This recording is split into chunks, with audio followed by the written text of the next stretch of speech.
a chance in getting a little closer and maybe get to know her. I know this pretty rainbow, always think about her. When she says I do me, butterflies go right through me. And when I see her dancing, wanna take a chance in getting a little closer. I know this pretty rainbow, always think about her. When she says I do me, butterflies go right through me. And when I see her dancing, wanna take a chance in getting a little closer and maybe get to know her. I know this pretty rainbow, always think about her. When she says I do me, butterflies go right through me. And when I see her dancing, wanna take a chance in getting a little closer and maybe get to know her. I know this pretty rainbow, rainbow, rainbow, rainbow,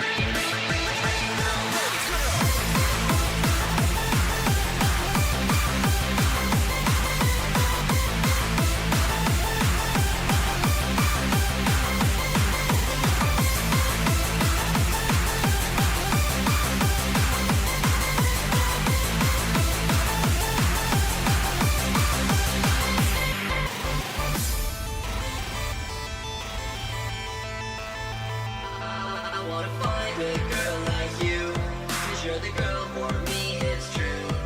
When I dream of you, and everything that we could do. You're on my mind all day and night. I'm feeling thrills stronger with time. Know my heart beats just for you. I only hope you feel it too. I know this pretty rainbow, always think about her. When she says I do me, butterflies going through me. And when I see her dancing, wanna take a chance in getting a little closer and maybe get to know her. I know this pretty rainbow, always think about her. When she says I do me, butterflies going through me. And when I see her dancing, wanna take a chance in getting a little closer.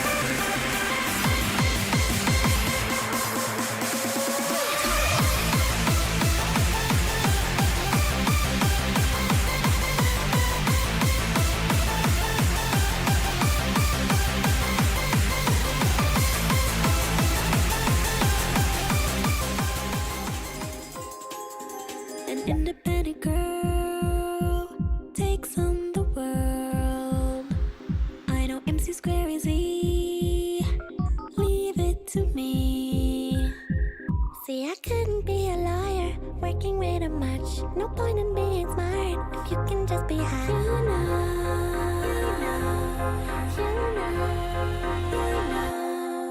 Did you need that? Yeah, yeah. Girl math, yeah, yeah. I like pretty things and they like me.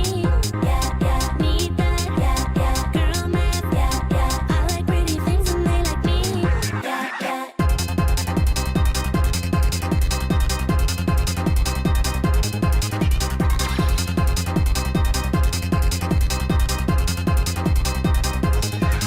I just wanna be a star.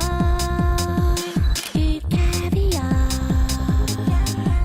Meet me at the mall. It's a free for all. Could have been a doctor, but the outfit isn't cute. I'm in love with making money and my money making moves. You know, yeah, I know. You know, yeah, I know. Wait, what did you say? Did you need that?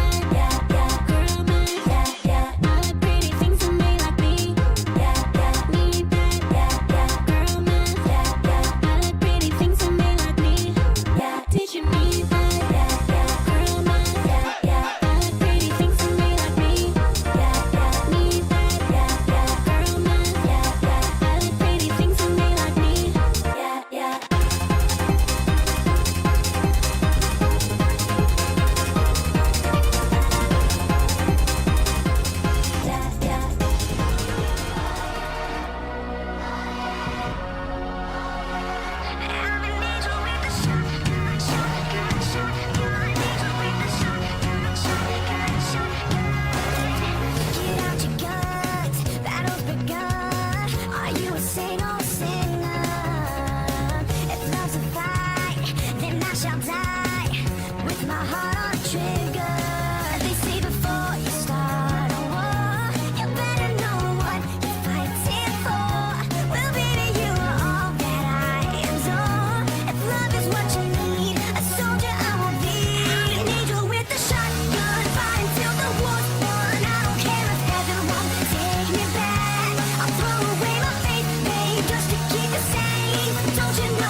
Happy Friday, chat. Ni hao ma.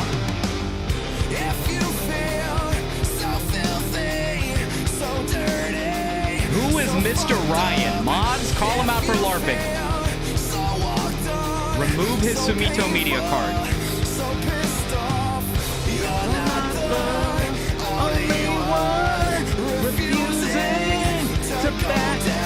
Fucking go down. Only one, so get up, Mr. Ryan, Ryan, Mr. Ryan, Lester Ryan, Ryan, Lester Ryan.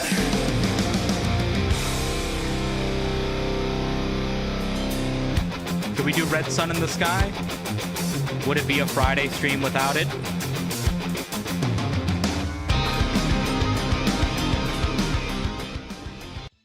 Would it be a Friday stream without it?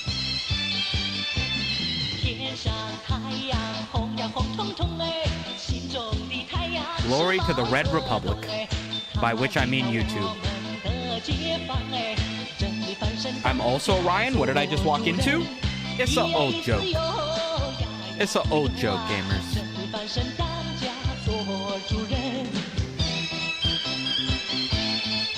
Anyway, happy Friday. Welcome to the stream. Welcome to the stream.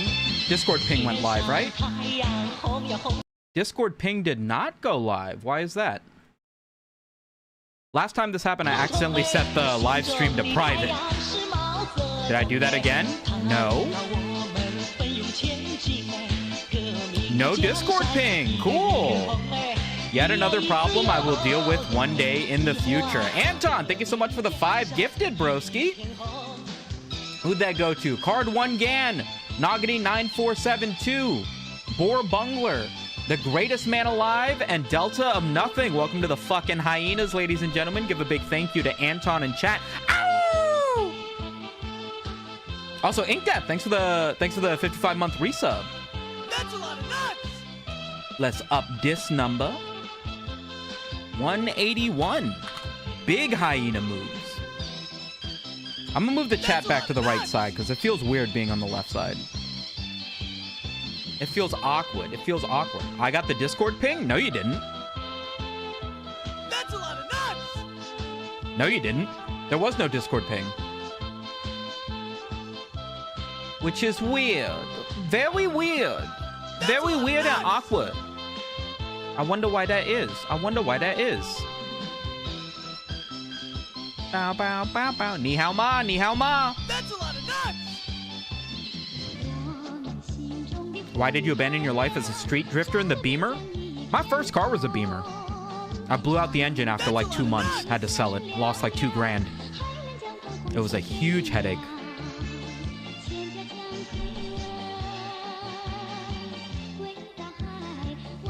It would be less awkward dead center? What would be less awkward? Oh boy, I hope we watch Cooking today. That is the last in the field that I'm in. That is the last in the field that I am in. The only in the field that we have not watched up to this point is this one, is Cooking. And then after that, we could watch, if we wanted to, like Rejected. But otherwise, that's the only other thing that I'm in. Hey, Mr. Media, has rage baiting as an art form been around since the beginning of time itself, or what? Yeah, we used to call it trolling. We used to call it trolling, but it's effectively the same idea. I actually had, in a college class that I took back when I was in college before I dropped out, we had an English class, and we had to do something along the lines of like writing like a short story about anything, and it was just about like how to format it properly, but we had to read our essays out loud at the end of class. And this one kid wrote an essay about trolling. It was only supposed to be like 2 paragraphs long, and he was like, it was supposed to be like emotional language or something, like visual, like, you know what I mean, like it's an English class, so you had to kind of like zhuzh it up. And this guy had his fucking 2 paragraph thing was like, I get home from a long day at school. I crack my knuckles and pull out my keyboard. It's time to browse the internet and find some vulnerable anons for me to troll with my trolling powers. But he did it like completely straight-faced. Like he was just like a real life, genuine edgelord. And it was pretty ridiculous. You meant internet historian when he stole the beamer from his yard, right? Yeah, exactly. No way, I didn't know what gift meant. I thought you were just saying a prayer like thank you for the gifted. No. If you're one of the dudes who got it? No, that's a gifted membership. It's like Twitch subs, but it's YouTube subs. We've got bonus videos and you get a bunch of emotes that you can use in chat and the comments of YouTube videos if you join the memberships. Which you can do yourself for $6 a month if you would like. It supports the channel. You get bonus stuff. And it gives you a fun little badge in the live stream. Or you can gift other people memberships if you just want to donate to the stream, support your boy. Or you might receive a membership thanks to the benefit of all the OGs that are familiar with the gifting process. Jab Money, thanks for the 6-7. He was LARPing as a YouTube essayist. Yeah.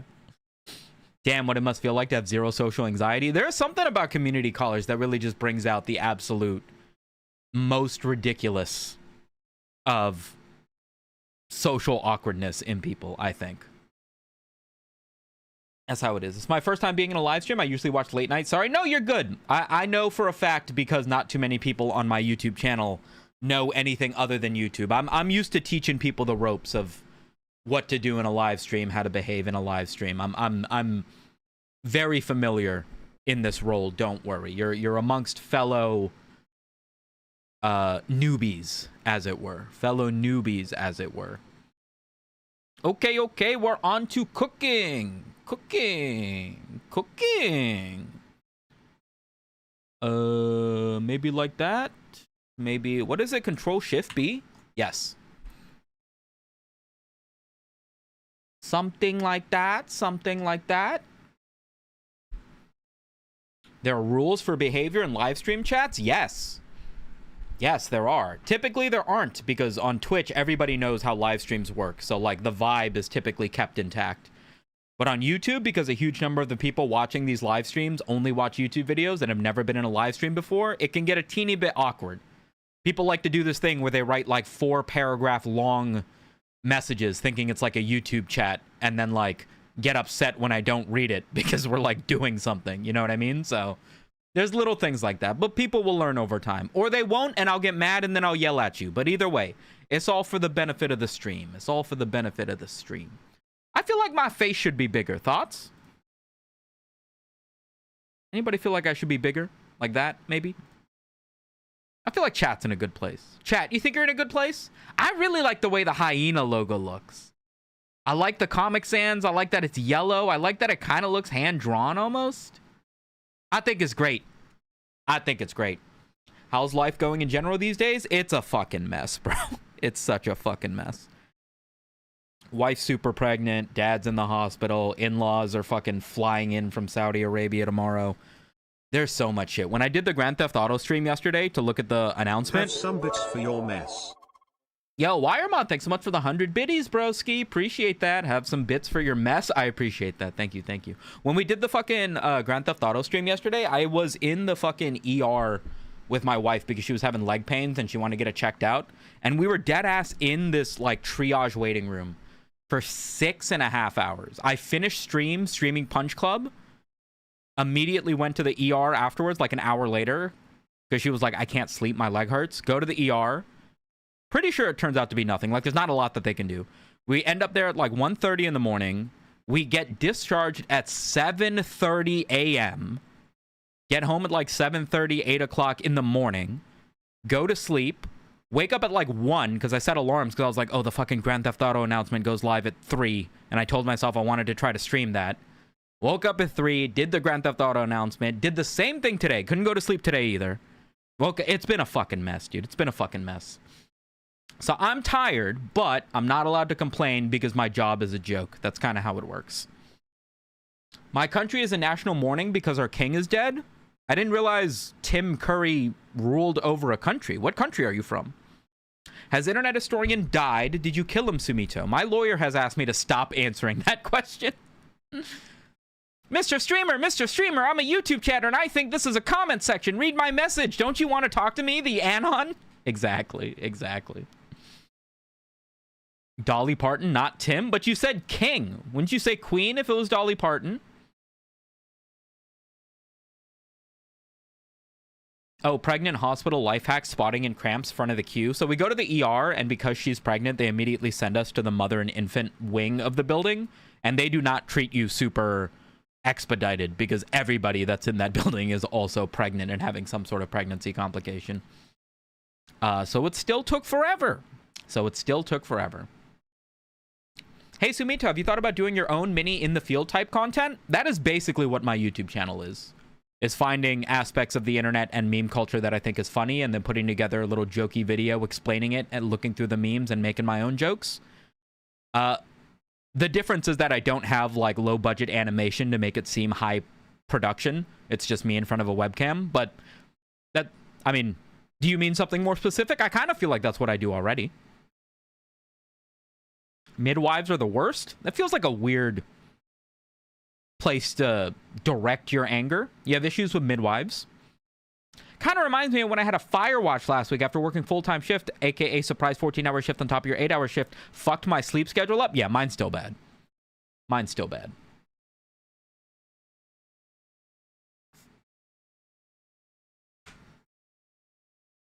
Fuck. All right, let's get into cooking. This is the most recent in the field that we did, which was 2 years ago. Holy fuck. 2 full years ago since an in the field with Sumito. Man, it really has been forever, huh? It really has been forever, huh? All right, let's get this going. Cooking. Cooking! What is cooking? It's a frozen TV dinner, that's what it is that's cooking. And I put it in the microwave with my camera, so you can see it cooking in real time. Don't worry, that's not smoke, that's steam. It's totally normal. Yes. Black steam. I direct my anger towards midwives because I need a top tier wife, not a mid one. Ni hao ma, ni hao ma. I went to the hospital the other day and they asked me if I got a midwife. If I wanted a midwife. I told them my wife's already mid. Ni hao ma. Oh God, it's locked. It won't open. It won't open. Help! Wife gave birth in January. You got this, man. We appreciate you being here. Thank you for saying so. I needed that today. I can't reach the plug. I can't reach the plug. 911. Yes, operate. Oh, fire services. Yes. Come quickly. I'm very hungry.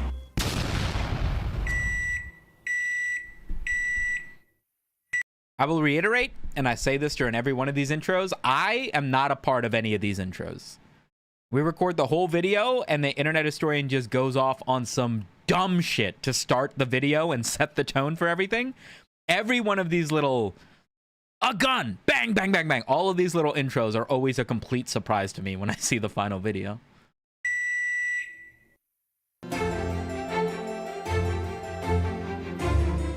I would like to try, just once, cooking meth. I think that looks kind of fun. You know what I mean? You know, it feels like it's got that nice kind of part about cooking where it's like, you don't have to be exactly right about the recipe. You can kind of intuit a few things, and then... I don't think any of that's true.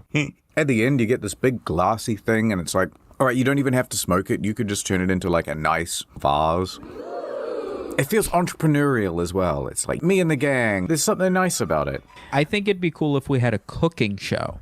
This is, in my opinion, the best idea, the best bit that I have ever done for an In the Field episode. Is this stupid bit about what if we had a cooking show, but instead of cooking food, we were cooking meth. But we treated it like a... This is the best bit I've ever come up with. Bracken, thanks for the clutch, broski. Binging with Babbage, but it's like, it's drugs. Welcome to... This was Internet Historian's idea, by the way. He said, what if we had a cooking show, but it was cooking with drugs? He said that, and then I kind of repeated it with the extra details and stuff. But the way he edited it makes it seem like I came up with the idea. He's always throwing me little layups. You know, he's letting me get the slam dunks. You got to appreciate the guy for that. To Tweaking with Tony. I'm your host, Tweaking Tony. And like week one, it's like it's the pilot episode, right? So it's like today we're just going to be making some classic old-fashioned methamphetamine. And it like does a B-roll where it's just like a baking sheet. It's like methamphetamine, like wipes over methamphetamine. Here's some I prepared earlier. But if you're going to do This whole thing, by the way, this whole thing was one take, and like none of it got cut out. We didn't have a part of this that was like not that funny. Like normally it's a bunch of stuff that kind of gets meshed together to make for a funny bit. This was literally just, yo, what if we had a cooking show but it was drugs?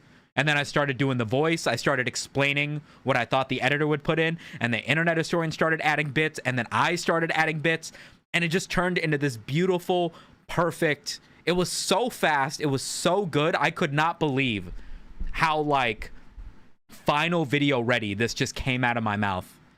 Like this is literally just the entire conversation, almost completely unedited, just with like the graphics put on top of it. It was crazy. It was crazy how good this came together. do the same, you're going to need... This is my grandmother's recipe. You know, she didn't exactly pass it down to me, but I remember watching her make it a lot when we were children. And now I've had a lot of fun recreating it for my new recipe book, Tweaking with Tony, Recipes to Serve 30 to Life. This is insane, by the way. When I said this, I wasn't thinking, oh, let's make a pun. I was like, 30 to life, serving prison time, serving food. Yeah, I'll just say that. That kind of sounds like a mix between the two. But the fact that this is recipes to serve 30, and it's like 30 to 50 people, but it's 30 to life, so good. Insane that I came up with this on the spot. Insane, by the way. But then, like, people love it. So now we're on, like, episode 6. We've done, like, meth, cocaine, crack, and we've done, like, a little trendy video where it's like, today we're going to be making the meth from Breaking Bad. That's right. Everybody's favorite TV Yeah, we started to run out of gimmicks. We've done opium into just heroin. And and it's like season 7 is like, all right, today we're going to explore what to do when you're a little bit tired of cooking, right? Today we're just gonna be huffing paint. Minimal effort.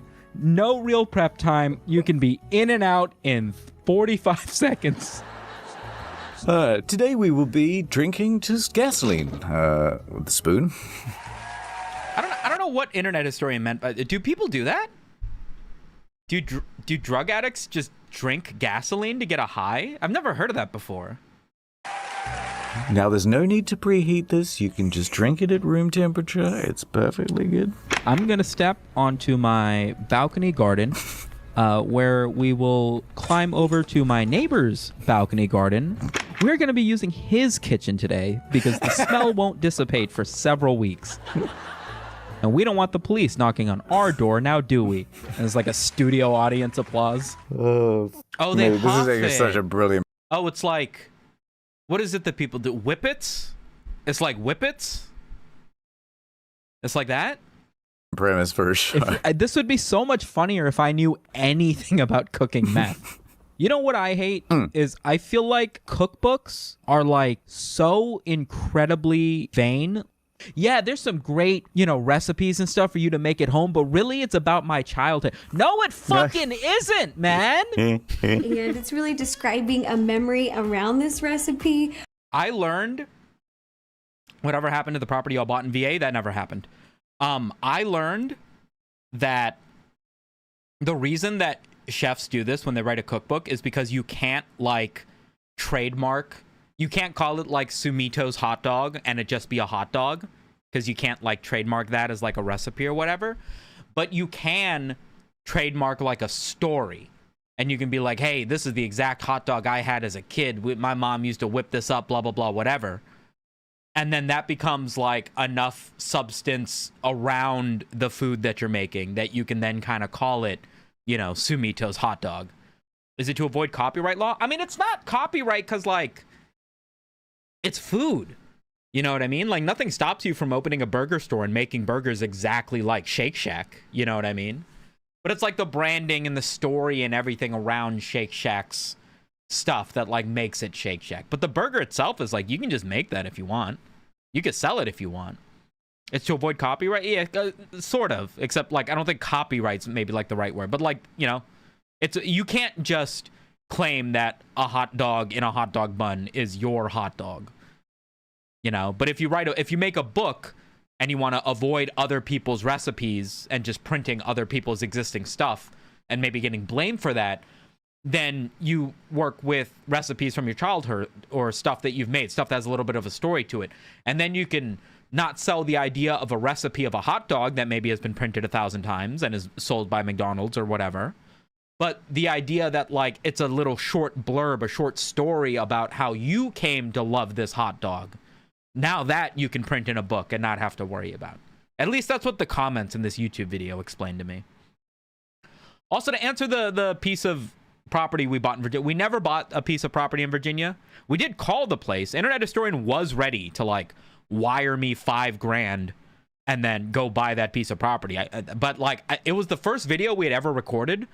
And I wasn't sure if he was serious about flying out to America just to record a stupid bit. But like, I called the place, I asked them, they didn't pick up the phone, they got back to me later. When we ended up meeting up at the end of that video, that wasn't in Virginia. That was at VidCon in Los Angeles, like a year later. And he ended up using that footage because we met up and I met him and I had my camera with me. And I was like, yo, I've got this field of wheat behind the Airbnb that I'm in. Let's pretend like we're in that radish farm that we bought. Put a little conclusion to this video that you haven't edited and finished. And he was like, yeah, I mean, we were sitting on that footage and I wasn't sure if I was going to release it, but I guess if we could put this at the end of it, it would be good. And then that's what finally got the video to come out. I told that story on the first reaction that we did to that video, but I guess that was like a month ago at this point. So if you guys don't know, you can go to my channel, click the live tab right next to the tab of videos, and watch any of the previous live streams in their entirety. They're all uploaded there. They'll be there forever. So you can always watch the ones that you missed, or rewatch these if you want to. Like, you know Kevin from The Office? That dude has a cookbook for chili. Yeah. There are 106 recipes in that book. Somebody in the comments was like, I don't know if I'm going to find it, but somebody in the comments was like, Sumito says 106 recipes. Clearly in the video, it says 177 recipes. Is Sumito stupid? As if I'm like, they do the graphics afterwards. We record this stuff in a Discord call, typically just looking at an empty Photoshop page. And then the editors put together the graphics. We're not live looking up everything we're talking about, guys. And he was like, but there's some great stories in this book. I promise. There's some great stories. Can you imagine, like, you're trying to get fucking dinner ready for her story, and she's like, oh, babe, are you almost done making the salmon quiche? And you're like, yo, hold on, man. I mean, when he was growing up in the Philippines, like... I just got to the bit with his first kiss. why does it matter that your grandma made it this way? Yeah. No, I don't. I don't that give a shit. I watch so many YouTube videos where they're like, I don't really like adding this much salt, but that's how my grandma used to make. Your grandma's not in your kitchen with a wooden stick ready to hit you on the fucking hands. I want to see a grandma with a Michelin star before I start taking more of this grandma advice. I'm sick of this. They're trying to justify doing it stupidly. They're like, normally you can just crack your hard-boiled eggs, you know, a little bit on the side and just peel them off. But I like to just eat them with the shell on. You know, call me crazy, but, you know, that's how Gam Gam taught us. I do think grandma recipes are a little bit overvalued when it comes to videos. Like at home, if your grandma teaches you that you gotta put a lid on your pie when you bake your pie and you just follow her recipes, whatever. She's trying to teach you how to cook so that you can cook for your family. That's fine. But the videos that you see on YouTube are like celebrity chefs, people who own restaurants, like influencer level culinary people. These are people with following. These are people with years and years and stories to tell and stuff like that. And these guys are doing shit like, hey man, I do this because this is what my grandma taught me to do. And it's like, but is that right? If Alton Brown tested your grandma's technique here, would it provide a superior product? Or are you just doing dumb shit? Are you cooking with superstition? You know what I mean? Like, why?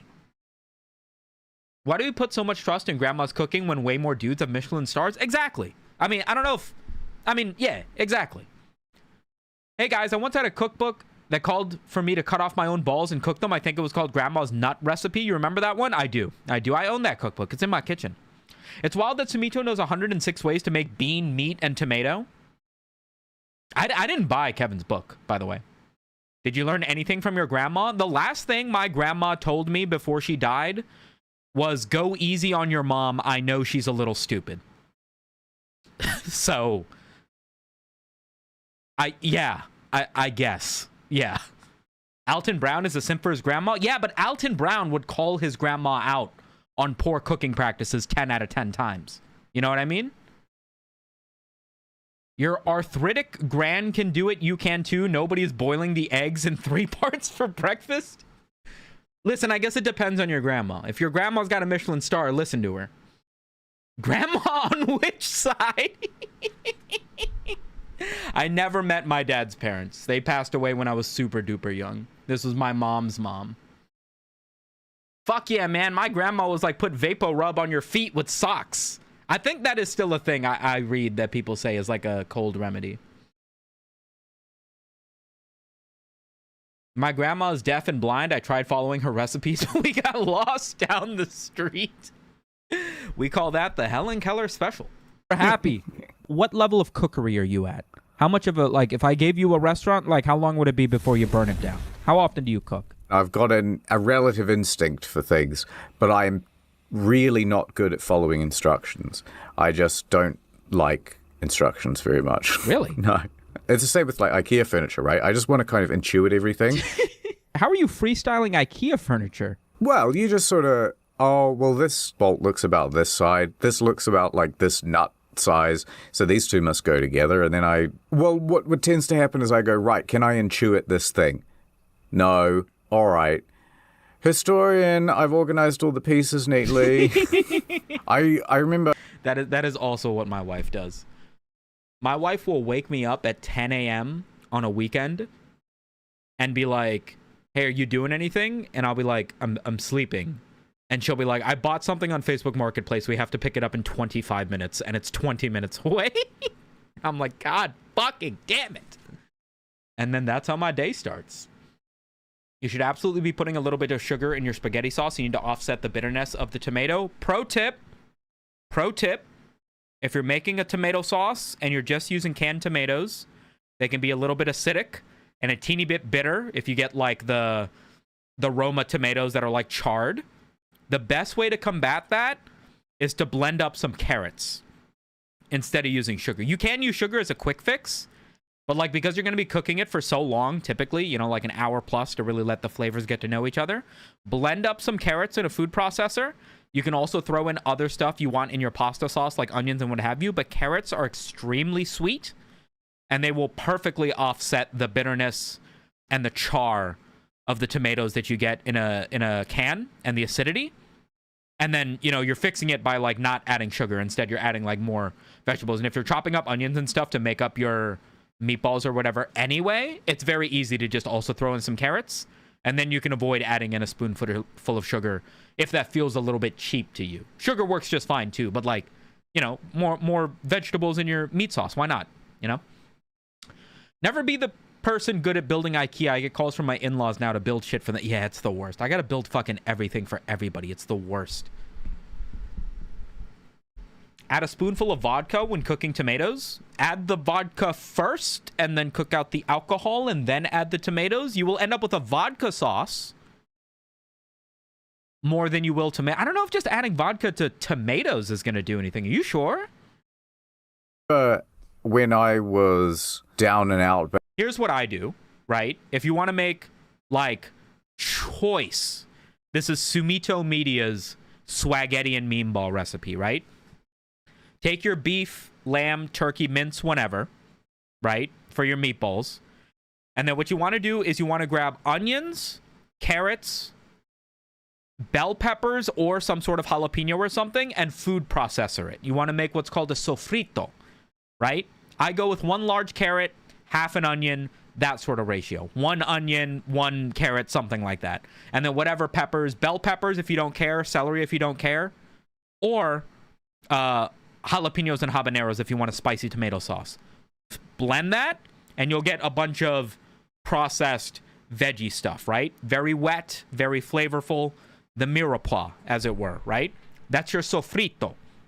First thing you do, take half your sofrito, mix it into your meatballs.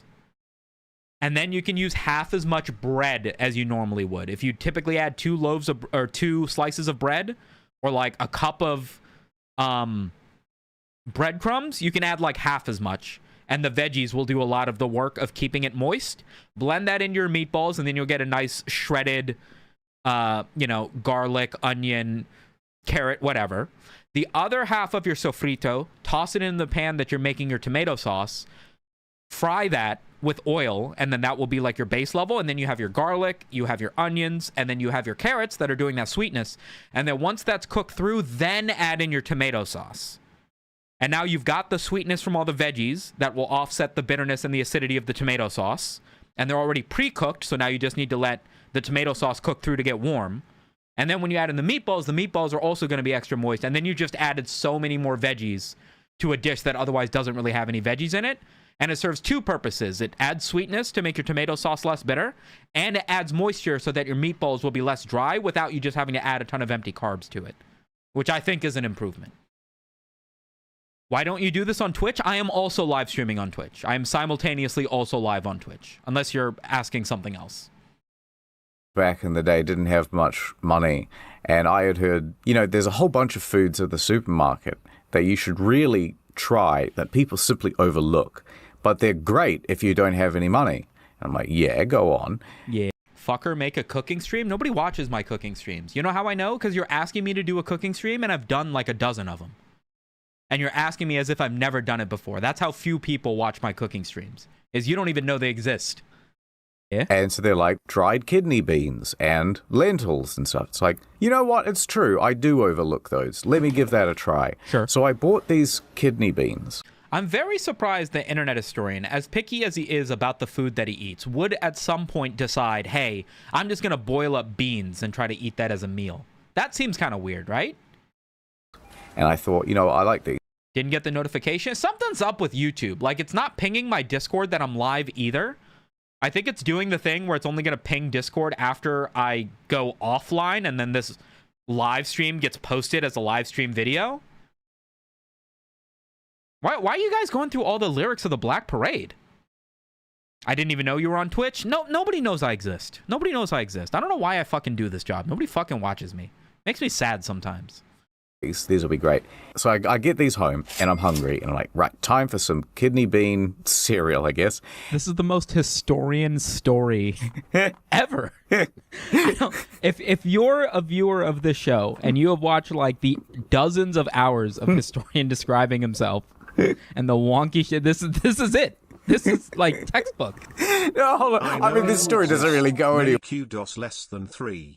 Thank you, WireMod Games, for the bits. I know you exist. Many kudos, heart. Appreciate it. Yeah, but all right. So I'm hungry, and I've got these kidney beans, and they're all dried and hard. So I read the instructions, and it says, soak them for 24 hours. Internet Historian sounds like the guy who would give it a try exclusively due to seeing it in a video top 10 format. Internet Historian watched Morbius only because somebody was live streaming it on Twitch. He calls me up one day and he was like, dude, have you seen that Morbius movie? And I was like, no, I've been seeing a lot of memes about it. And he was like, I saw it the other day. It's pretty bad, but it was kind of fun. And I was like, you went to the theater to go see Morbius? He was like, nah, somebody was live streaming it on Twitch. I watched it on Twitch. I was like, what the fuck? In cold water. Yeah. And I just went, what? What? I'm hungry now. Literally inedible otherwise. Fine. I'll order something. So I, went and I had some other food. But out of the principle of it, I started soaking these beans. Now, it's 24 hours later. And I'm like, right, should be good now. I tested one of them. Still exactly as hard as they were when they first came out of the bag. I do not think... So, when you're making lentils, like chickpeas, my mom makes like dal and stuff. Which is like a split red pea. It's delicious. Go get dal at an Indian place if you can. It's great. But she soaks those things for like 2 days. and then cooks them for like a while. I've got a Pakistani buddy of mine, Sachin, if you're watching. His mom soaks chickpeas for a day and then cooks them in a pressure cooker for like an hour. So the fact that this guy was soaking these beans for a day and then try to cook them just on the stove top for an hour, I don't think he was ever gonna get these cooked. Unless he soaked them for an additional day, or he dead ass let it go for like forever. Like forever. And I went, all right, well, something must have happened though. I then throw that pot of water on to boil. After an hour, these things are just as hard as when they came out of the bag. I was like, what is happening? So I just kept cooking him and kept cooking him, and they did not get any softer. After about, however much it cost me in electricity to run this stove, I went, Uber Eats. That was the last time I ever tried to eat poor people food. What is that other box that's in that trash can? Uber Eats. That was the last time I ever tried to eat poor. Hold on. What's this other 25 tips from Grandma? Oh, it's the fucking book from earlier. Poor people food. All the Indian places near me won't make food spicy enough, or they will for a year and then they decide to make it white people spicy instead. The reality is that outside of India, you're just not going to be able to get away with making food as spicy as they do in India. Because in India, everybody loves the spicy food, and it's very obvious that the dishes are spicy. So, like, if somebody can't handle it, the culture over there is just like, well, you can't handle it. You're a bitch. I don't know what to say to you. But in America, it's like, if your food is too spicy, like, people won't come back. They won't order from you anymore. So it's, like, very important that you don't make it too spicy, because people are much more sensitive here. And the few people who do want, like, authentic Indian spicy food are, like, the minority. So it's like, it's hard to run a restaurant here in America. It's expensive. Dude, you have to wait 2 days. By the way, kidney beans will cause kidney stones because they have high oxalate content. They're not good for your kidneys. I feel like that's a little bit misleading. Can we sue kidney beans for false advertising? The story about your mom insisting that you fry chicken yourself hit so close to home for me. She still does that shit. She still does that shit. Anytime I tell her I went out to eat anywhere, because my wife is fucking 7 months pregnant and has cravings for everything, my mom's like, why don't you just cook it? And I'm like, how in God's fuck am I supposed to cook Nando's chicken? Are you crazy? What are you on about? That's the type of person that my mom is. My mom cooks everything. My mom cooks everything. If she's in the mood for mashed potatoes, fried chicken, poached salmon, like, she's cooking it. She's gonna make it. That's just how, like, Bengali people are, But she expects me to have that same sentiment, and she never taught me to cook. I would understand if, like, my whole life she was in the kitchen with me teaching me how to do shit. She never did that with me. She wouldn't let me near the kitchen. I had to teach myself how to cook, and I cook American food and Korean food. I don't know where the fuck she's getting the impression that I know how to fry chicken from. What the fuck? She didn't know. So it's fucking weird that she just expects me to cook everything now, right? My mom is very adamant about not wasting food and also not buying food if you can make it. Right. I will put in a complaint to kidney beans management for sure. Pissing rocks ain't fun. I've never had kidney stones, and I hope I don't. Because I drink a lot of energy drinks, and I feel like I'm asking for it. You know what I mean? Which is very frustrating to hear from a woman who's, like, capable of cooking anything. So when I take her out to eat, like, we'll go and get, like, fried chicken, and she'll be like, I can make this. And I'm like, I know you can make this. Like, that's not the point of why we're doing this. And she'll say it to me when I'm on my show, like, you know how to fry chicken. I'm like, I'm not. Are you fucking joking? You have any idea how much of a hassle it is? Get half a gallon of fucking oil to fry chicken. The cleanup alone. And then what the fuck am I supposed to do with the oil? And she's just like, oh, you just keep frying stuff, and then once it gets done, I'm not going to keep frying shit all week. I'm not going to get the fucking lifespan out of this thing. Are you crazy? I'm from Canada, and we eat a lot of cold food. People come here and complain about the amount of popsicles and ice we eat, like common when in Rome. You would think that if you were in Canada, cold food would be a little bit overrated because it's so cold up there. But then again, you would assume that in India they wouldn't eat such spicy food because it's so hot there. So maybe I'm just fucking wrong. You're supposed to drink the half a gallon of oil after you fried the chicken? Oh, gotcha. Ad time. Okay, I am driving really fast right now because I am super... Talk about man in cave. I dare you. Ooh, you got me, buddy. Ooh, you got me. Ooh, you really got me with that one. I guess we're going to have to end the stream. I guess I can't talk about that project that I wasn't really a part of and just provided a voice to that happened 2 years ago that you're still sticking to. Lifestyles are... I appreciate you sending 2 messages after I didn't read the first one, though. I'm glad you're spending this much effort to get my attention. I appreciate that. Are not the same throughout the world. What? Where do you get your beverages, Mr. Historian? I put a cup outside and I wait. This is the second day, by the way. Everything before, I remember us picking up and me being like, ooh, I've got a list of food topics to talk about. First half of this was one recording. The second half of this was like 2 separate recordings. Have you heard of the Forever soup? The soup that they keep at a high temperature so the bacteria can't spawn? Crazy fucking idea. I've seen a dude on TikTok who's been doing a perpetual soup. That's just like a slow cooker that he's just been adding new ingredients to every day and then pulling out the meat after 8 hours. And it looks disgusting, bro.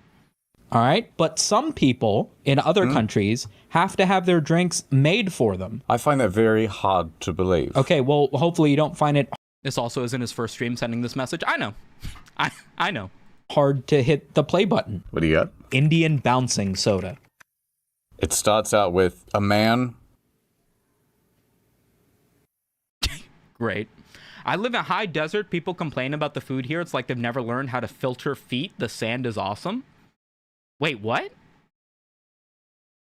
You're eating sand?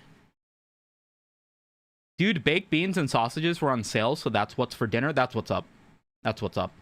Cooking doesn't kill toxins that bacteria already produce. The soup would be cursed. I do believe the idea of keeping something cooking for more than maybe a day is fine if it's like a soup, but like more than a week, I feel like is insane.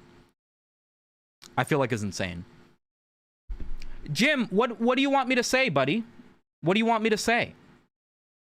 Cover-up vibes because a YouTuber told you what to think. Do you want me to tell you what to think? Do you need that much direction in your life, bro? Japanese rock soup sounds great. You talking about the Chinese grilled thing? Or is that a different thing?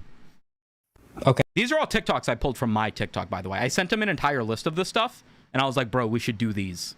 And then this became the second half of the video. Heat doesn't kill all bacteria. I have no idea how those soups work. What do you mean heat doesn't kill all bacteria? Isn't that the whole premise of cooking? Okay. All right. Good description. Pouring a... Bro's got man it. pouring... Okay, so there's a man with a bag of milk. It seems as though he's cut a hole in the bottom, and now the liquid is all pouring out into a glass. Wait, are you a milk in a bag country? Because I'm not. I think it's weird. Never put milk in a bag. Yeah. I don't understand it. I don't know why you got so mad about that. Bag country? Because I'm not. I think it's weird. Never put milk in a bag. Yeah. Never put milk in a bag. I don't understand it. Anywhere but a bag. Right, then he takes these little sachet packets of like chocolate powder mix, and he just very messily puts them into the glass. Samito, there's no flair at all. Where's the pizzazz? Well, hold on. If this is what I think it is, you're about to be impressed. Ah, yep, here we go. Didn't mix it at all, he says. Wow, he's good. Okay, I take everything back that I said. Wow, look at him go. You gotta imagine. Milk in a bag is cursed. I learned to think that, I don't know why I think this, but I learned to think that milk in a bag is a little bit of a flex because like, the reason that milk is in like jugs and stuff in America or whatever is because we have to like move our milk really far. You know, like our milk will be produced in like one state and then has to travel, you know, like 8 hours, like a day to get across the country or wherever they're delivering the milk. So if you have milk in a bag, it means that the milk that you're getting is probably from relatively close by. Is probably like fresher milk. You know, they don't need to put it in anything more sophisticated because it's coming from like right up the street. So like it's easy to make fun of milk in a bag because it's silly that it's in a bag. But something about it's a little bit of a flex, you know? Imagine at least once or twice a day he fucks up and that dude behind him just gets splattered. Do you think when he makes himself a soda at home, he's doing the same thing? Oh, absolutely. His wife's pissed off because she's asking him to warm up breast milk from the fridge. And he's over here doing spinny shit. She's like, babe. And he's like, sorry, just got off work. Yeah, there you go. I was gonna say, I've seen ones where they fucking like bounce it off the ceiling and shit. This guy was just warming up. I thought Canada was the only place that had milk in bags. It's so odd. No, Bangladesh has milk in bags too. And then obviously this is in the streets of... Might be Bangladesh. Could be India for all I know. And these guys also have milk in bags. So it's in South Asia as well. But also like drinks in plastic. Bags or otherwise. Like I know in like Southeast Asia. Like Singapore and stuff. Sometimes they'll put Thai tea in a plastic bag. They'll fill a plastic bag with ice. Pour the Thai tea in it and then just stick a straw in it, and then you carry a plastic bag from the top, like you hold it from the top and you drink it like it's a cup. So that's a thing. Sumito, the freshest milk is in a bucket or a jug. They don't milk cows directly into a Ziploc bag. I mean, I don't think it gets less fresh just because you moved it from one place to another, right? Look how badly he's fucking up the ceiling. Look at the black marks. First of all, he is dripping wet. Oh, wow. I don't think he's great at this. It's not sweat, it's splashback, right? I would hope it's sweat. I love the idea that his wife, like, really disapproved. Milk powder with liquid milk, 200% milk. I think that's how they make milk tea at, like, boba places, is they add powdered milk to the milk that they have to make it extra milky. Of the way he's so flamboyant with the milk. Any comments on the spicy cola from South Asia? I've never heard of that. In America in the South, as far as I know, they have juice pouches, like the actual pouches in school. You mean like Capri-Suns? I'm familiar with that. I don't know if that counts as a bag, though. I mean, it's a pouch. I feel like if I had milk in a bag, I'd want to finish the entire container. That too. That too. The idea of milk in a jug is like, oh, this is going to last for a week or maybe several weeks because, you know, it needs to go in a store. People need to store it and then buy it. So it might be a while before it gets drank. But milk in a bag is like, yo, we packaged this yesterday. It's all going to get drunk by tomorrow or the day after, you know? So there is a little bit of a flex there. Going on Nixters. It doesn't matter if your milk comes from a bag or a jug. We're all getting microplastics. Real. Do you reseal the bag of milk? No, you cut a corner of it, and typically you take the bag and put it into like a pitcher so that, you know, it's not just rolling around. You cut the corner of it, you pour out the milk, and then I think you just put it back in the fridge. Maybe you like roll it up like it's a bag of chips. Milk. And she's like, you're just going to serve the milk, right? You promise you're not going to do this spinny thing anymore. I promise I won't. And then he goes home and he like, his shirt is drenched and he smells like sour milk. She's like, what have you been doing? What have you been doing all day? Nothing, I swear. Someone dropped a milk on me. It's not what you think. Can you imagine what it'd be like to come home as like a circus clown? So the bag goes into a container anyway? Yeah, I mean, once you cut open a bag of milk, it's not like you can't just put it back down. You know, it's got to go in something. Easy E, thanks so much for the super chat. I used to be a dairy food scientist. We do make milkier milk, as you described. It's called ultra-filtered, though. It's basically the opposite of skim milk. Guys, you know 2% milk? You've heard of this, right? Hard plastic is more recyclable than soft plastic, though, right? Yeah, thicker plastic is more recyclable than thinner plastic, is what I feel like I remember reading. You guys know 2% milk? You guys know how 2% milk is low-fat milk? It's less fatty milk. Do you know how much percent fat is in full-fat milk? It's 3%. It's 1 additional percent of fat. That doesn't even seem like that big of a difference, right? Isn't that kind of crazy? 3% is full-fat milk. 2% is low-fat. What the fuck are you talking about? That's insane. Love the meme with the crumbled down cereal box and it's like your grandmother is so strong. Wait, what are you talking about? 4% is what I remember? Okay, I'll defer to the dairy scientist. Easy E, how much fat is in fat milk? What do they do with the other 97% of the fat? It's cum. 3% milk, 97% cum. That's why cows are so big. They're like, you know, 80% cum, you know? But your wife's like an accountant. Yeah. Heavy cream is full fat milk, though. I think heavy cream is just milk without the milk. It's just the fat. What's it half and half? It's half cream, half cum. I think.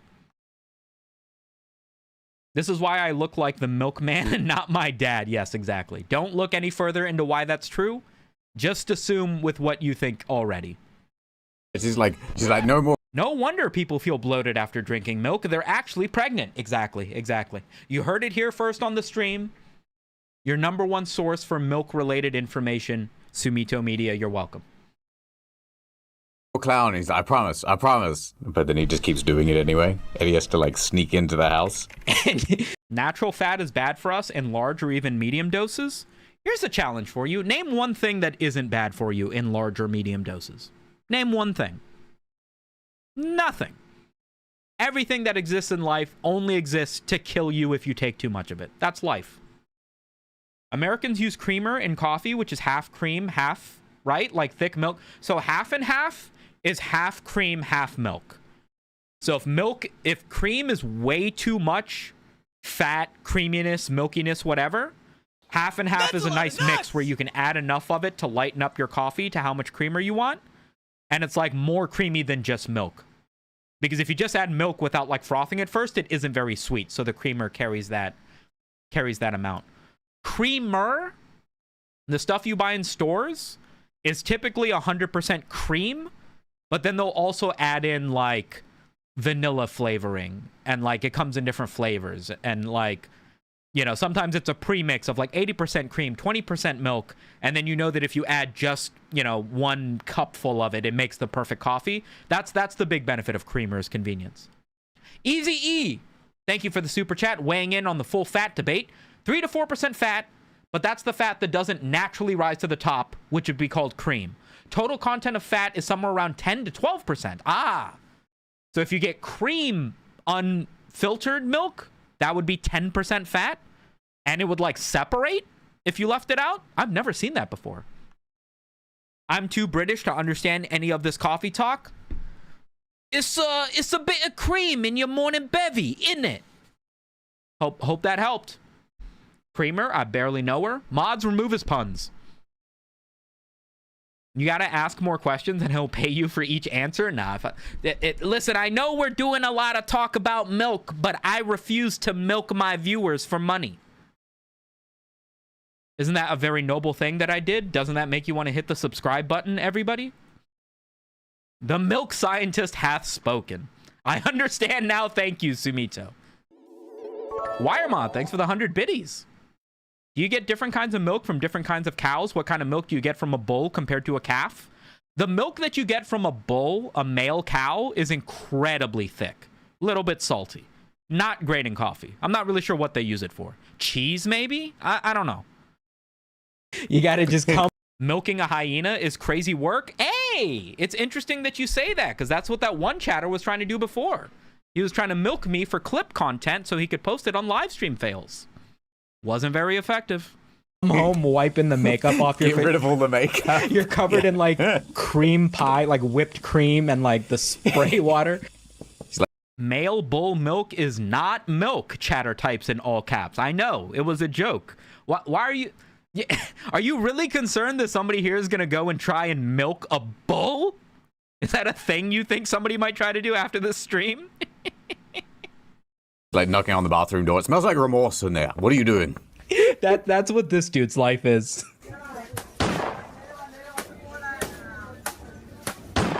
No way. They're adding sound effects. Yes. There's no way that's real. That one's...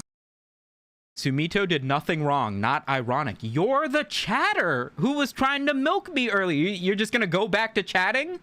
Like you weren't just trying to pull a cancellation out of me? Fine. Fine. If I don't hear it out of you again, you can live in this chat. But I'm telling you, one more edgy comment out of you, I'm sending you to the Shadow Realm. Mods, load it. How do you know about the salt? I read about it in a book. It's not real. Because it's got like that one's not real. Shotgun loading sound effect. I'm not trying to disrupt your milk stream. Hold on. Redemption message.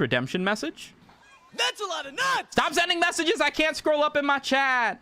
I'm not trying to disrupt your milk stream. Sorry to throw shade at you. I just wish the community talked about it as much as the other creators. By the way, Irish milk is better. I cannot comment on anything to do with the plagiarism stuff from Internet Historian because he has not commented on it. I didn't write that video. I had nothing to do with that video other than voicing a character in it. It would be unfair for me to go and speak on something when it's not even my drama, right? That being said, the one thing I would like you guys to understand is that I know what happened. I know what happened. I messaged Internet Historian the day after H Bomber Guy's video came out, after I watched all of it. I asked him what happened. He told me what happened. I'm at peace with it. I continue to work with the guy. You guys have all the same information I do, in that we watched the same video, right? But I have more information because I can actually talk to the first party source, right? So if you're going to take a YouTuber's word on what you think you should think about the situation, maybe also interpret the fact that I know more than you do, right? Just, you know, just a little something to take away from that. Easy E, thanks for the $10 super chat. My university sells ice cream made from the milk processing classes program. The fat content of that ice cream was more than the FDA would limit and couldn't be sold off campus for legal reasons. Experimental high-grade, super high-fat ice cream from your dairy school. Did you eat it? Could you describe it to us? For those of us who will never get to partake in such a luxury, was it better? Is there a reason why Internet Historian hasn't openly commented on it? Again, I can't speak to it. If he doesn't want to speak to it, it's his business, right? The one thing and the last thing I will say about this ever, right? It's a very boring explanation. If he ever does come out and tell you the story behind what happened with that situation, it is going to be the most boring, uninteresting, not exciting realization you could possibly get out of that situation. It's so much less interesting, so much less nefarious. It's so nothing that he has told me, he was like, at this point, like is anybody even going to believe me if I explain it to them? Because the explanation is just so uninteresting. And I totally get that. I totally get it after, like, hearing what actually went down with that situation. Last thing I'm saying on it. Last bit you're milking out of me for the stream, all right? Oh, he dropped it! No! Certified goofball. Could I do it? No. Should I do it? Probably not. But I gotta say, whoever's making glasses in India, good job. Can't we all just get back to the milk? Nobody watches this stream for the milk, bro. They're only here because I'm related to Internet Historian. By which I mean we're fraternal twins. I don't think I'd drink it.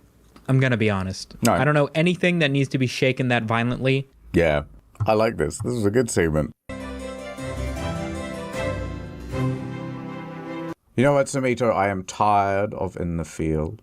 I almost forgot the second half of this video just turns into D&D again. What if I did a worst case scenario? He wanted to do a worst case scenario at the beginning of this video, but we were like, listen, let's give food a try, or cooking a try. And then we got the bit with the tweaking with Tony, and he was like, okay, we have to do more food. And then I came up with asking him about how much he cooks, and then all of the Indian bouncing cola stuff. But we couldn't come up with anything else to do. So he was like, fuck it, let's just do D&D for the second half of the video. And I was like, okay. I've been thinking about trying to fix a scratch on my car using the steps described in a YouTube video, but for the love of me, I cannot understand how I can make it reference milk for you. I think you did an okay job there. What? And you were trapped in an insane asylum. You suddenly feel a sharp pain in your stomach. I found you because of the Internet Historian video, but I engage with your content way more than his. Plus, if I recognized you in public, I would go way better. I'd wager you. Yeah, if you met Internet Historian in public, he would punch you in the face and steal your wallet. That's real. That's facts. You can tell him I said that. Oh, no. Everything goes black. It is your appendix again. Now, you are taken to a very serious hospital. There you are. Hey, that's me from when I had my Yeah. penis ensmallment. You're in hospital. Okay. This is, in case you guys don't know the lore. I got COVID, and then like 6 months after getting better from COVID, my appendix ruptured, and I thought it was just a stomach ache because I had like a really bad pain one night, and you don't like to just assume that your appendix is rupturing, because like that's like an overreaction. So I was like, it's probably just a bad pain. And then in the middle of the night, as I was like writhing around in pain, it immediately got less bad. Not went away completely, but I felt like a significant relief. And I was like, okay, maybe it was gas. Maybe I'm constipated. It should be fine. But my stomach continued to hurt real bad for like a week. And so eventually one night after like a week, I drive myself to the ER, and they do I think a CAT scan. And they were like, oh yeah, your appendix ruptured. You need emergency surgery like right now. And I was like, when did it rupture? And they were like, it's a small partial rupture. It's not like a full-blown explosion. And I was like, oh, my stomach was hurting real bad like a week ago, but then it started to feel a little bit better. And they were like, that's probably because the pressure subsided because it ruptured. You could have gone into sepsis and died, dumbass. You should have come into the ER right away. But like, I had just quit my job to become a big YouTuber. I didn't have health insurance. Emergency surgery. I take this selfie. They fix me up. I leave. Some ordinary gamers, that YouTuber who kind of looks like me, also had appendix surgery some number of months earlier than this, and had posted a similar picture. And so my tweet kind of went viral with a bunch of people being like, wait, again? Because they didn't realize we were two separate people. So that's what this story is. Easy E, thanks for the super chat. It ruined all other ice creams for me. Ben and Jerry are losers. If you're ever near Michigan State University, just ask where the ice cream is. I got family up in Michigan. I might just. Isn't the pain supposed to be unbearable? It was that first night, but after my appendix had ruptured, it wasn't as bad. And everything, I was perpetually sick. I was going crazy. I was taking laxatives. I was under the impression it was constipation for the longest. Stellar, thanks so much for the jewels. Damn you, health insurance. I still have this in my email. I keep this in my email inbox all day. Customer service to me. Hold on. Make sure I don't leak anything. Here. So I got my hospital bill. What can anybody guess what my hospital bill was for emergency surgery to remove my appendix with no health insurance? 3 months after quitting my job to become a full-time YouTuber. Anybody want to take a guess at what my hospital bill was?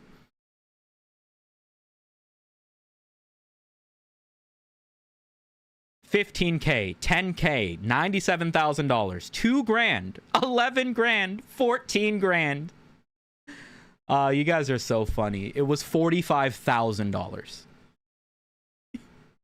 It was $38,000 for the surgery. It was $5,000 for the anesthesia, $5,000 for outpatient stuff. It was $45,000. And at this point, I quit my job to become a YouTuber where I was making $12,000 a year. Are you joking? Not even a little bit. So I message them and I go, hey, I don't have any fucking money. Do you guys have like a bill relief service or a charity something? And they go, yeah, we have a charity form. We have an entire department for this. Fill this out. Let us know. And the form that they send me is a 1-page Word document that they printed out that I'm filling out with a ballpoint pen. And it was like, how much money do you make in a month? And I'm a YouTuber, so I was like, $600.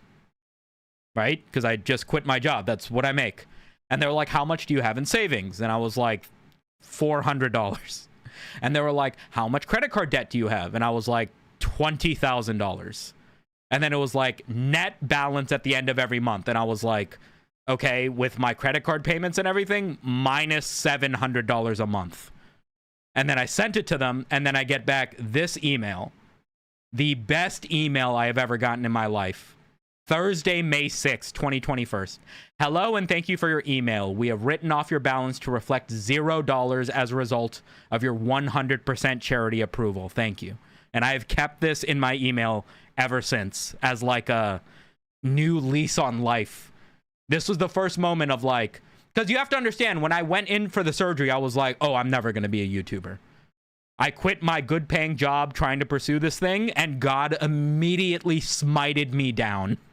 I do not think this is a good omen. And then maybe 3 months afterwards, I get this email, and I was like, oh, we are so back. We are so back. Rare health insurance W, rare lack of health insurance W. Yeah. It was him trying to tell you not to YouTube. That's what I'm saying. Data miner, how you been, buddy? That's crazy. It's crazy. That was a crazy time in my life. And now I make jokes about it on YouTube. Now, there happens to also be another guy at the hospital. He is very stressed out. I've been in the Java mines working on this API. You're not actively working on the API for the Twitch bot thing, are you? If you haven't gotten that waiver, I feel like your YouTube career would have crashed and burned from the sheer debt of it all. So it's very common in America for people to just carry a medical debt forever. Hospitals and medical debt specifically have these very intricate payment plans that are based dependent on how much money you make. So if they didn't approve me, they dead ass would have just called me every day for a week until I gave them a number. And I would give them a number of like, listen, I can pay $100 a month. That's all I have. And they'd be like, okay, $45,000 at $100 a month. We can set you up at 1% interest. You will pay $100 a month for the next 38 years of your life. And then this will be paid. And they will just hold you to that. And so, you know, it's not uncommon for somebody to break their fucking leg, not have it covered under their work's health insurance, and them just to have a medical debt for the rest of their life. That's not uncommon in America. The CIA is after me brainwaves. Hey, buddy, you okay, man? How did you know my name was Buddy? I'll kill you. Listen, I'll kill your I can family. see you're stressed out. Let me try to put your mind at ease, all right? I'm in your walls. I'm in your walls, man. I'm in your walls. I don't know why. Here's the annoying thing with trying to play Dungeons and Dragons with Internet Historian is he is a psycho DM. He is a psycho DM. He is Murphy's Law as a dungeon master. Anything that can make whatever you're doing harder, he will do to make it harder. It's very frustrating. I cannot tell you the number of D&D scenarios we've done that didn't make it into a video. We had this one situation where it was a zombie apocalypse for the zombie video. And he was like, okay, if a zombie apocalypse broke out right now, what would you use? I don't want to interrupt, but does my boy get anything if I do the free 1-month membership? I don't think I get anything, but that exists so that you can test trial what it's like being a hyena membership. So like if you like using the emotes, if you like being able to use the emotes in the comments, if you like seeing the members only videos that I upload, you know, every month or so, then maybe it will entice you to be like, you know what? I can give Sumito $6 a month. That's what that's for. I highly recommend you guys try that trial membership just to see if you like it. But I don't think it pays me. I could be wrong. I don't think it pays me. Easy E, thanks for the super chat, buddy. Well, shoot. Does this mean this counts as a charitable donation? I'm going to deduct these on my taxes next year. That's a lot of nuts! Super chats count as tips. It's the equivalent of if you tipped somebody at a restaurant for the purposes of taxes. What the fuck? You don't get anything? That sucks. Well, you're not paying anything. YouTube just gives you that free membership for a month as a trial, but you're not giving them any money for it, whereas it would have normally cost you $6. So I don't think it passes any money to me. Easy E, thanks for the $2 super chat. P is stored in the walls. Indeed. Indeed. I heard Twitch does that too. You get paid less when subs go on sale. Yes. On Twitch, depending on your split, you make 40% of what people pay for a sub. So if somebody subs at $5, you get 40% of that. Right now, it's September over on Twitch. So every 5 subs that you buy, it gives a free sub. Those free subs only give you $1, I believe. Something like that. And then if you're subbing from like, I don't know, Argentina, where subs are like 30 cents, you only get 40% of that 30 cents because that's what they're paying. What's the money split on YouTube? YouTube takes 35 or 40% and you keep 60. So that $6 sub to become a YouTube member on YouTube pays me $3.50, $4, and YouTube takes $2, something like that. On Twitch, it's also 60-40, and the Twitch subs are also $5.99. That's why my YouTube subs are $6, is to match the Twitch subs. Anton, thanks so much for the super chat. 1% interest for $45,000 at $100 a month. I was making up those numbers. I don't know. It's like that Futurama episode, but if Fry woke up 1,000 years later and find out he owed $4.3 billion. Exactly. Prime subs are nothing. Prime subs are a flat $2. Prime subs are a flat $2. Kick is like 95%, dude. You get 95% on Kick. Yes, but you get 95% of zero. Right? On YouTube, I have 150,000 subs. So I get 60% of the hundreds of people that subscribe to me.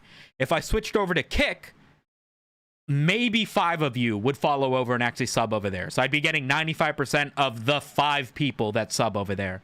And then I would be getting 0% of that money because I would kill myself because now I'm a Kick streamer.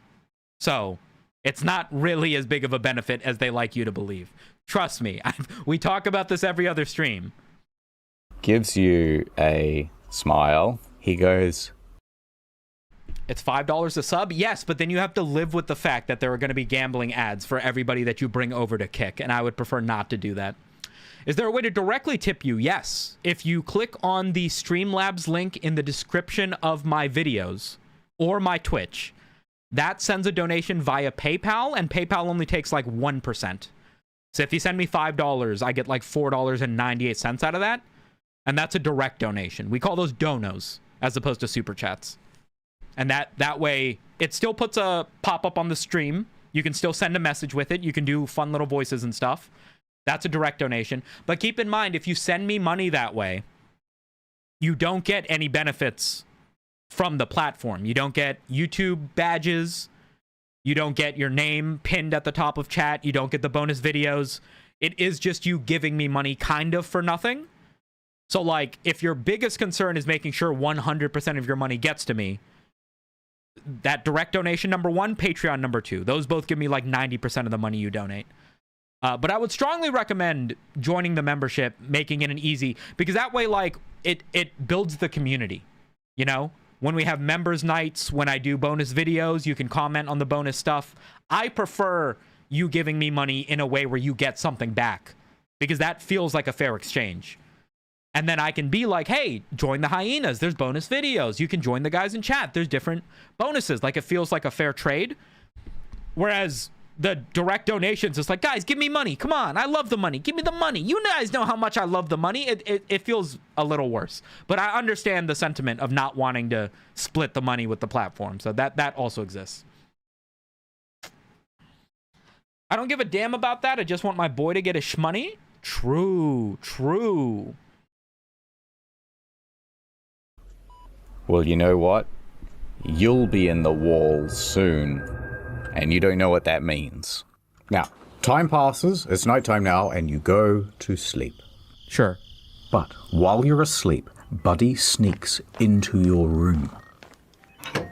He goes... When people talk about Kick, are they talking about the old messaging system like Snapchat? Kick does live streams now? No, different platform. That's a lot of nuts! Yo, Stellar, thanks so much for the super chat for the next medical bill. Having a kid, congrats, by the way. I appreciate that, man. Thank you so much. Up to the medical chart at the foot of your bed, and he swaps them. He swaps his chart. Guys, you know what's weird about having a kid is, like, I keep thinking about what it's going to be like to be a dad and have a kid that, like, I'm raising, but all of my thoughts about it are like having a toddler, like a 8-year-old that I can, like, have him watch Futurama and be like, this is dad's favorite show, and then teach him how to play video games and, you know, appreciate damage over time effects and stuff like that. You know, let him play Kingdom Hearts and see if he, you know, let him pick his favorite Pokemon, that sort of thing. 0% of my time is spent thinking about having a baby, like just an infant. And that's going to be like the first 3. He's not going to be able to play video games until he's like 4, right? So what the fuck am I going to do in the meantime? This is why I like the chat monies and subs, gets the train going, gets to be part of the vibe. I appreciate that a lot. The super chats are really nice because, like, don't get me wrong. I love the gifted memberships. The feeling of community, nothing makes me feel... If I got a video tomorrow that got 100,000 views, that'd be cool. But, like, there's always this sense of, like, well, am I going to be able to do it again? Am I going to be able to keep getting videos that get 100? Who says my next video isn't just going to fall off, right? But with the gifted memberships, it's like somebody signing up for a month. They're gifting memberships to other people that will maybe come and join the stream. This feels like we're going to grow. It's going to get bigger, you know? So it's like chill in that regard. But like, I also do kind of have the same notion of like, you know how 3 chatters here, right? Data Miner, Gamers, and Anton are responsible for like 70% of the YouTube memberships because they gift so much. And it's like, seeing the super chats diversify that a little bit and be like, yo, if one guy loses his job or decides to stop watching me one day, like, are we just going to drop in memberships by 50%? That's a little bit scary. So there's still that aspect to it. But there is more of this live streaming thing with people joining the community that feels like growth that I feel like I haven't felt reflected in my YouTube videos in quite a while, if that makes sense. If that makes sense. Can we pick the name? No. No. With your chart. Oh, fuck.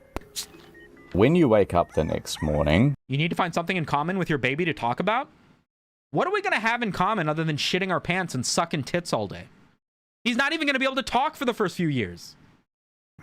How you doing, little fella? How are you doing, doctor? Well, you gave us a bit of a fright there. Okay, well, we're just going to put these restraints around you. What? All right, take them away, boys. And then security comes and takes you to... I'm at Hogwarts? It's the Westminster Asylum for the clinically insane and especially not good in the head and often dangerous and likes to bite. Okay, I'll roll with it. You are now... I feel like this is the best example of Internet Historian DMing a situation that made it really fucking hard for me. Because I didn't want this to go as stupid as it did. Because I made this go insane. I wanted to play this relatively straight. That's a lot of nuts! But, like, Internet Historian was just like, no, you're not doing that. And I was like, okay, I'm going to go fucking crazy then. I'm getting a helicopter out of here. Little Lake Prod, thanks so much for the super chat. Hey, man, love the live stream. I'm listening right now while working overnight. This helps me to not fall asleep while operating the CNC machine. That is what I'm here for. Me on a second monitor that you can listen to and maybe jump into chat if we're talking about something that interests you is exactly how you should be watching the live stream. That's what we're here for. Stephen Hawking could speak for most of his life. Still pretty smart, though. That's a lot of nuts! Not sure where that came from, YouTube but yeah. takes how much, brother? Lemma pay you properly since I got paid today. Keep up the funny. Money well spent. Easy E, thank you so much for the $35 dono. I appreciate that. Yeah, if you're gonna send super chats, I would recommend sending those donations. A, because all of it goes to me, and B, because you get the text-to-speech witch, and you can change that voice to be other stuff. You can do like Donald Trump's voice and like Gordon Ramsay and stuff like that. I forget, exclamation point TTS? Does that work on the Twitch chat? TTS? Yeah, there you go. Click that link and it will teach you how to use the different voices. And that works for both channel redeems and if you send donos. There's a machine for CNC? Y'all are fucking weirdo freaks.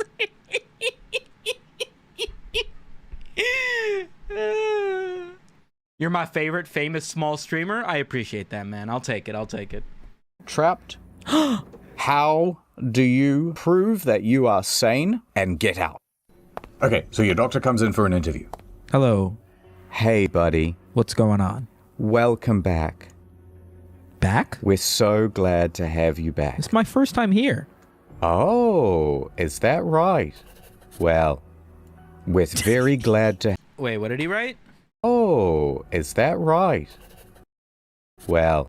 Buddy is clearly insane, thinks he has never been here despite spending 15 years here. Holy shit. With very What's going on, glad boss? to have you then. Brilliant. My name's Samet. What's your name? I'm Dr. Incredulous. Wow, I can't believe that's your name. All right, well, I'll be back with your pills. Brilliant. And he comes back. Here you go, little fella. Oh, fuck yeah, M&M's.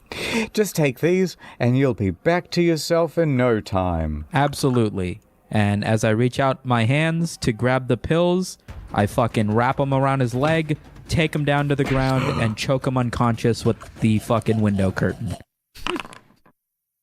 16. 16. He is unconscious. And remember, I have a natural 5 in strength from all of my gaming.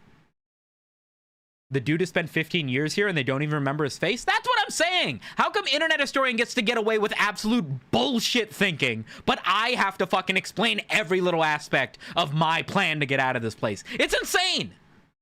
Now what? I take his glasses, I take his lab coat, When you cut the stream up into a video, do the parts talking to chat, not the parts reacting to the video. That's what I did for the Futurama video. I paid no attention to providing any amount of footage of me actually playing the game. I feel like it makes it so that if you watch that Futurama video, you're getting very little of the game. You're not going to experience any of the game, but hopefully that's the funny parts. That's my plan for the... Can you guys see this? Right here, here's the first 4 parts of me doing reactions to this. I've already got them downloaded. We're doing this part, and then I may or may not cut it together. Cutting together that Futurama video took me 12 hours. 8 hours of footage. It took me 8 hours to scrub through it and edit it down, and then another 3 hours to cut out everything that wasn't just funny moments with chat, to get a 20-minute video that has 4,000 views. So I'm a little bit hesitant to spend even more time on cutting up another video. But I think I'll do one more and then see how it goes. Does he actually give the character stats, or does he just go with whatever he feels? He just goes with whatever he feels like. I don't even think he rolled a real die. If I remember this correctly. I take a stethoscope, I throw my shirt on him. All right, it's Dr. Samito. Okay, so what are you going to do? You solved the Easter egg in like no time flat and managed the people who took years to do it? Yeah, but I had a guide. The reason it took 10 years for people to figure out how to get that is because they had to like take the code from the game, look for the actuation method for the Easter egg door, and then see what triggers activated it, and then test those triggers until they finally found a combination to find out, okay, here's the very specific things you need to do in this order to activate it. And there was no way in game to be able to, there's no hints in the game. They were only able to do it by like reverse engineering it. And then they made a guide, and then I just followed the guide, you know? Is it harder to turn it into 20-30 minutes or into 1 hour plus? It is easier to turn it into 20-30 minutes. I just did both. The first thing I did is I took the 8-hour footage of Futurama and I cut out everything that wasn't me talking. And then that took 8 hours and cut it into about an hour and a half.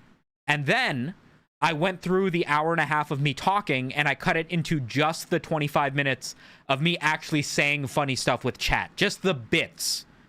If I knew from the beginning, hey, I don't want to do an hour-long playthrough, I just want a hanging out with chat highlights video, I could have skipped that first 8 hours and I could have just gone through the footage and just grabbed the funny moments with chat. And that might have only taken me 3, 4, 5 hours total. But it's the fact that I effectively edited the video twice that made it take that long. But I had to learn. I didn't know what the final video was going to feel like. Now that I do, I can definitely save myself a lot of headache with the next thing that I edit, knowing that I want it to just be the chat highlights at the end. It's a CNC bending machine, so worst case, we'll be cutting my fingers off. No 4chan horror gif. That still seems pretty bad, dude. Try to avoid that. My advice. I step outside of the room and I move into the next door. Doodly doodly doo. It's me. I'm going to roll a dice, and the first security guard that you walk by, I'm going to see if he falls for any of this stuff, because you really look just like the patient that was admitted, and you definitely don't look like Dr. Incredulous. I don't look like Dr. Incredulous, but I do look like the patient who was just admitted, who, by the way, is a patient named Buddy who has been here for 15 years, and evidently nobody has called out that bit of oh my God, I hate this shit. This is pissing me off. I should have gotten out of this so much easier. I love Internet Historian, but if he was my dungeon master, I'd actually rage quit. You have no idea. You have no idea. Oh, the zombie story. We ran through a D&D scenario where I was supposed to survive a zombie apocalypse. And he was like, what would you do if you woke up and there was a zombie apocalypse outside your apartment right now? And I was like, you know what I would do? I would take my microphone stand, because it's basically a long pole, and I would duct tape a knife to the end of it so that I effectively have a spear. And he was like, oh, great idea, Sumito. And then you're going to get a bunch of food out of your kitchen? I was like, yeah, I'll get all the food out of my kitchen, put it in a backpack, equip myself with this weapon, put on thick clothing to try to absorb a bite, and then I head out into the hallway. And he was like, great. And then I was like, I see a zombie, I rush at him, I stab him right through the fucking head. And he was like, great, except when you do that, your microphone stand collapses because it's an extending microphone stand, and you get way too close to the zombie and he bites you on the neck and you die. And I was like, cool. So we just spent 45 minutes of preparation for me to die instantly, and now we can't use this bit in the video because I'm dead. And he was like, yeah, man, sorry. I was like, cool, great. Really happy we're making an effort to turn this into something that ends up on YouTube, bro. This is so fun. It's funny because he's so annoying and you can hear him smiling while talking. Oh my God. We had this other situation where I was like, I bet you if I went back in time to the medieval ages with an AR-15 and like 3 magazines, I could probably take over a town. I could probably take over a castle, become the new king. And he was like, no, you couldn't. And I was like, with an AR-15,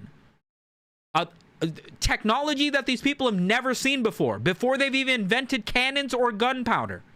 You're telling me I couldn't walk up to a knight, demand to speak with the king, and when he gives me lip, blow his shit smooth off, and then have the rest of the king's army realize I'm some sort of magical wizard, and then just fucking bow down to me and do whatever I say, lest I decapitate them as well from range instantly? And he was like, I reckon they would think that you were a danger and bring you nowhere near the fucking king. And I was like, okay, so I blow away 20 knights, and then a second round of knights come up closer to the king. I'm in the front yard of the medieval castle at this point. They just seen that I have single-handedly killed 20 knights, their strongest warriors, and you think they're still going to be like, whoa, buddy, we're not letting... I feel like they would just fucking fold. Are you joking? It wouldn't work. Mods, remove his chatting privileges. But like, why would it not work? Why would it not work? I feel like it would work just fine. I feel like the archers would wreck someone, maybe, but I also feel like to a certain extent they would be like, whoa, whoa, whoa, whoa, whoa. You know, this guy can clearly kill somebody instantly with that magic wand of his. Let's just do whatever he says. Bring him up to the king, you know? Surely that's just as likely. You did what to 20 knights? You heard me. 8. You got an 8. Out of 10? This is such a terrible idea. You would have to roll a 20. Depends on if you have any Kevlar or armor protection. Guys. Don't get lost in the small details.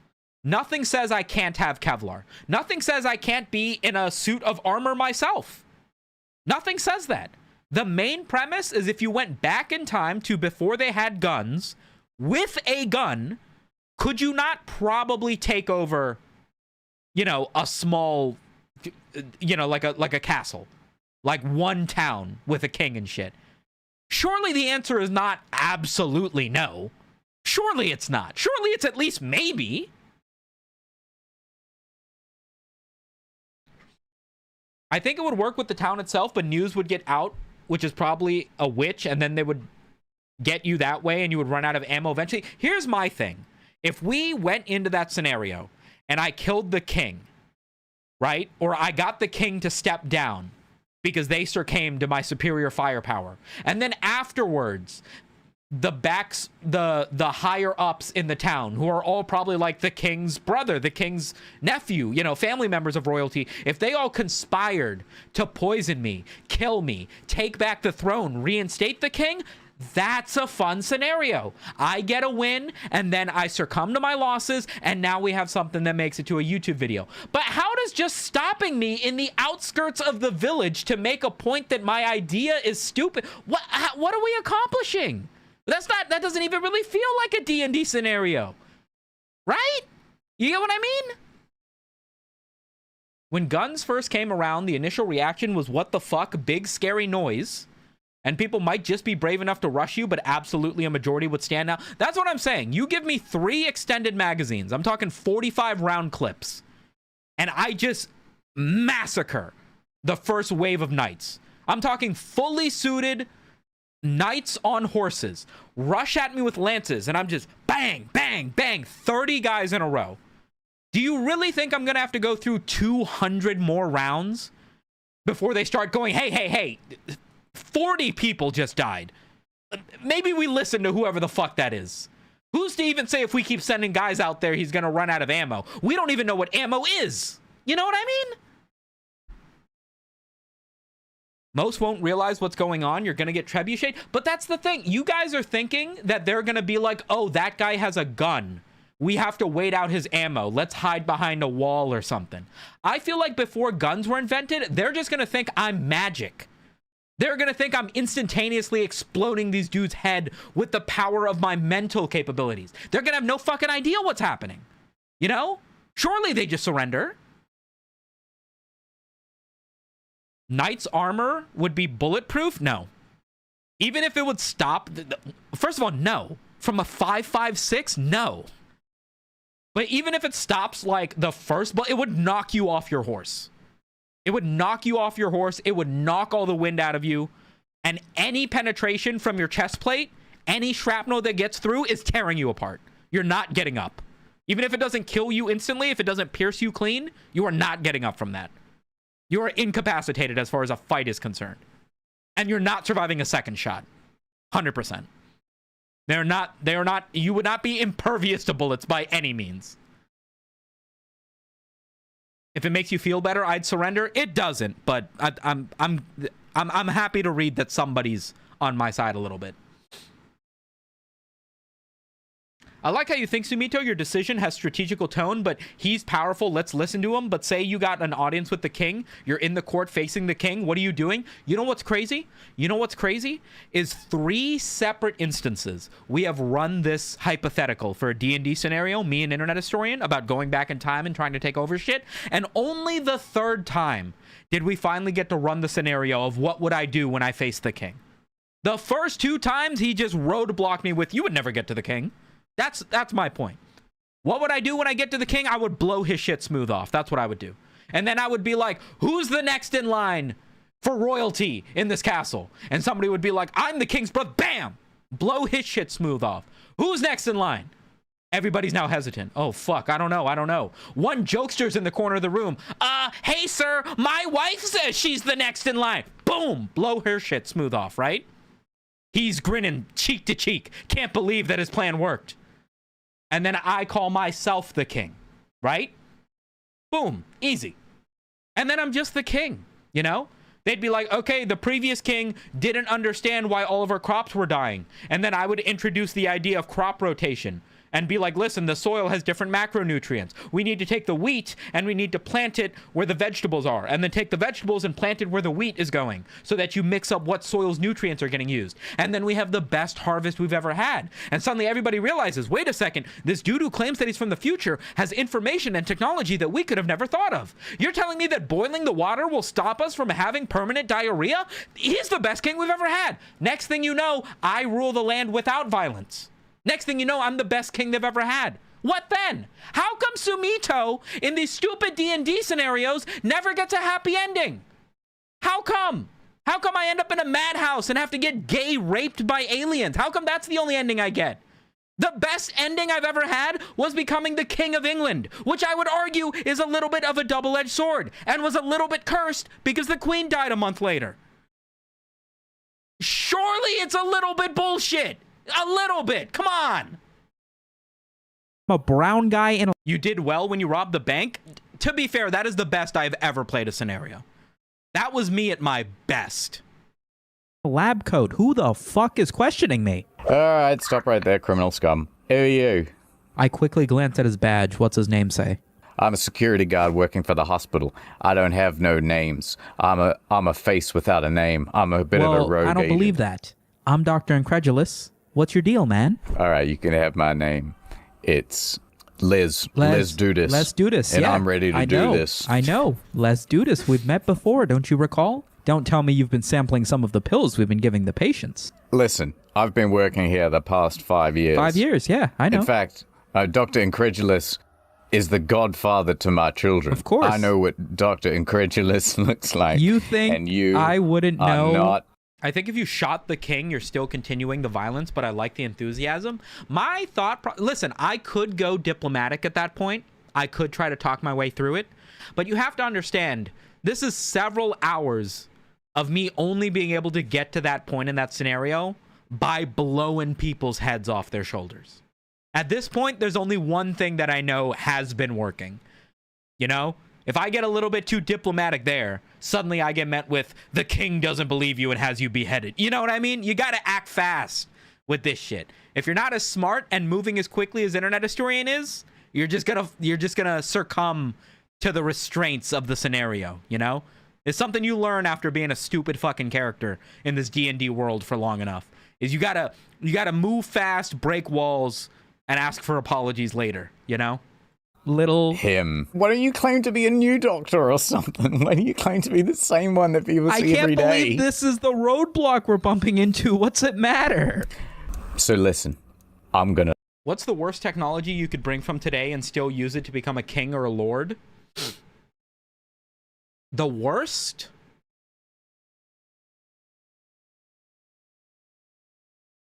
Maybe a lighter.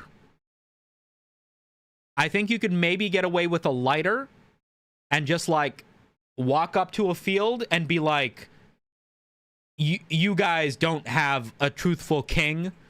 Your crops will suffer. And then you light like a piece of wheat and suddenly the entire thing engulfs in flames. And they're like, oh my God, how'd you do that? And you go, I'm a wizard.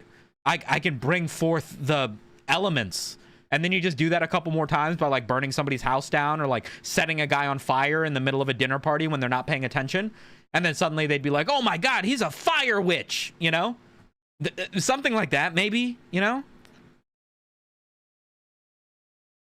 100% hope you do the chat D&D idea mentioned the other week. Maybe we will. Maybe we will. If you donate $8.34 after YouTube takes its cut, the streamer gets exactly $5. So the biggest thing you can do is don't try to send a super chat from an iPhone. That's the biggest thing. If you try to send a super chat from an Apple device and you use like Apple Pay, Apple considers that a mobile payment and Apple takes 30% and then YouTube takes their 40%. So you can deadass donate $10 in a super chat from an iPhone and your streamer will get like $3 out of that because you donated like a goofball. That's the big thing you want to avoid. Won't your lighter run out of gas eventually? Dude, if you can't become king after lighting something on fire, how many uses do you get out of a lighter? Like 100? Then that's a skill issue, my opinion. A DJ setup with a sound library.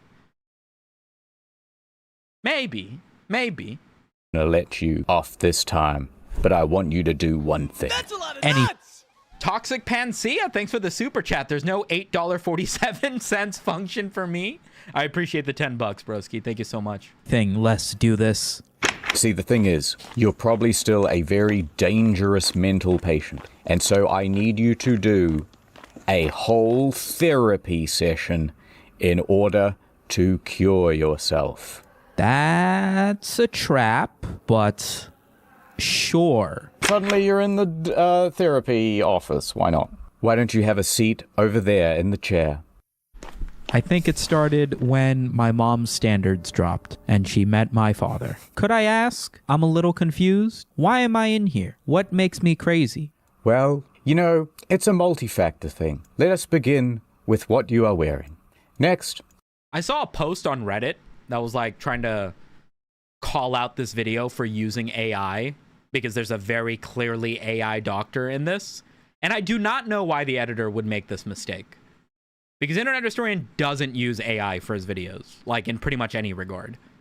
So the fact that they have used stock images for literally everything, but then use this one AI image, maybe it's a new editor. Maybe he grabbed this from Google Images and just didn't think about the fact that it was AI, but I feel like it's pretty fucking obvious.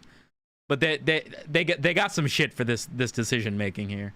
You attacked an innocent doctor who was merely trying to help you. And third, on your medical chart, it said that you were a... Some stock images actually have that crap in them. Wait, you can... Stock photography can have AI images in it? I thought stock meant real photography. Isn't that the whole point? Is that it's real licensable stuff? That's backwards.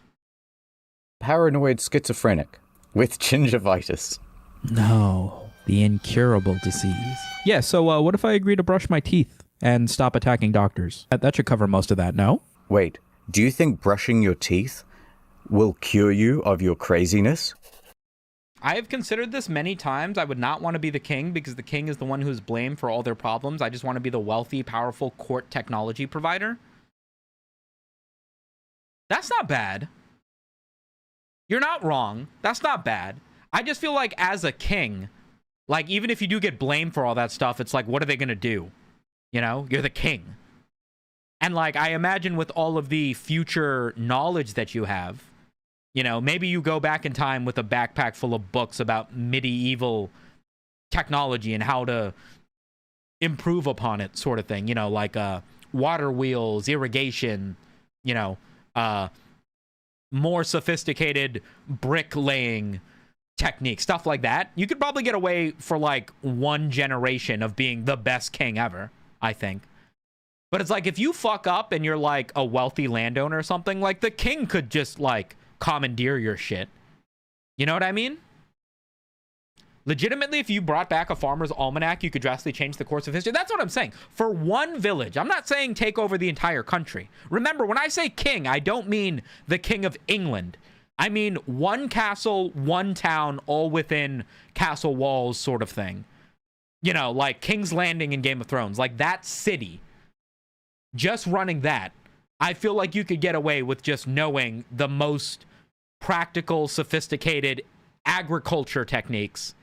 And just by proxy of having the best food and adequate food for all of your people, you'd probably be considered the best king ever. Probably, you know? Just by knowing that you can salt animal meat and let that survive through all of the winter. And almost nobody dies in your village, whereas everybody else dies from like dysentery and not having food for the winter. Just little shit like that. I feel like they would call you the best king ever, you know? Go on. I cough, and then I lunge at her legs and start strangling her with the window. God's sake. Yeah, listen, you've come up with one solution so far, which is violence every time. What do you want me to do? You and I both know I'm not talking my way out of a mental facility, man.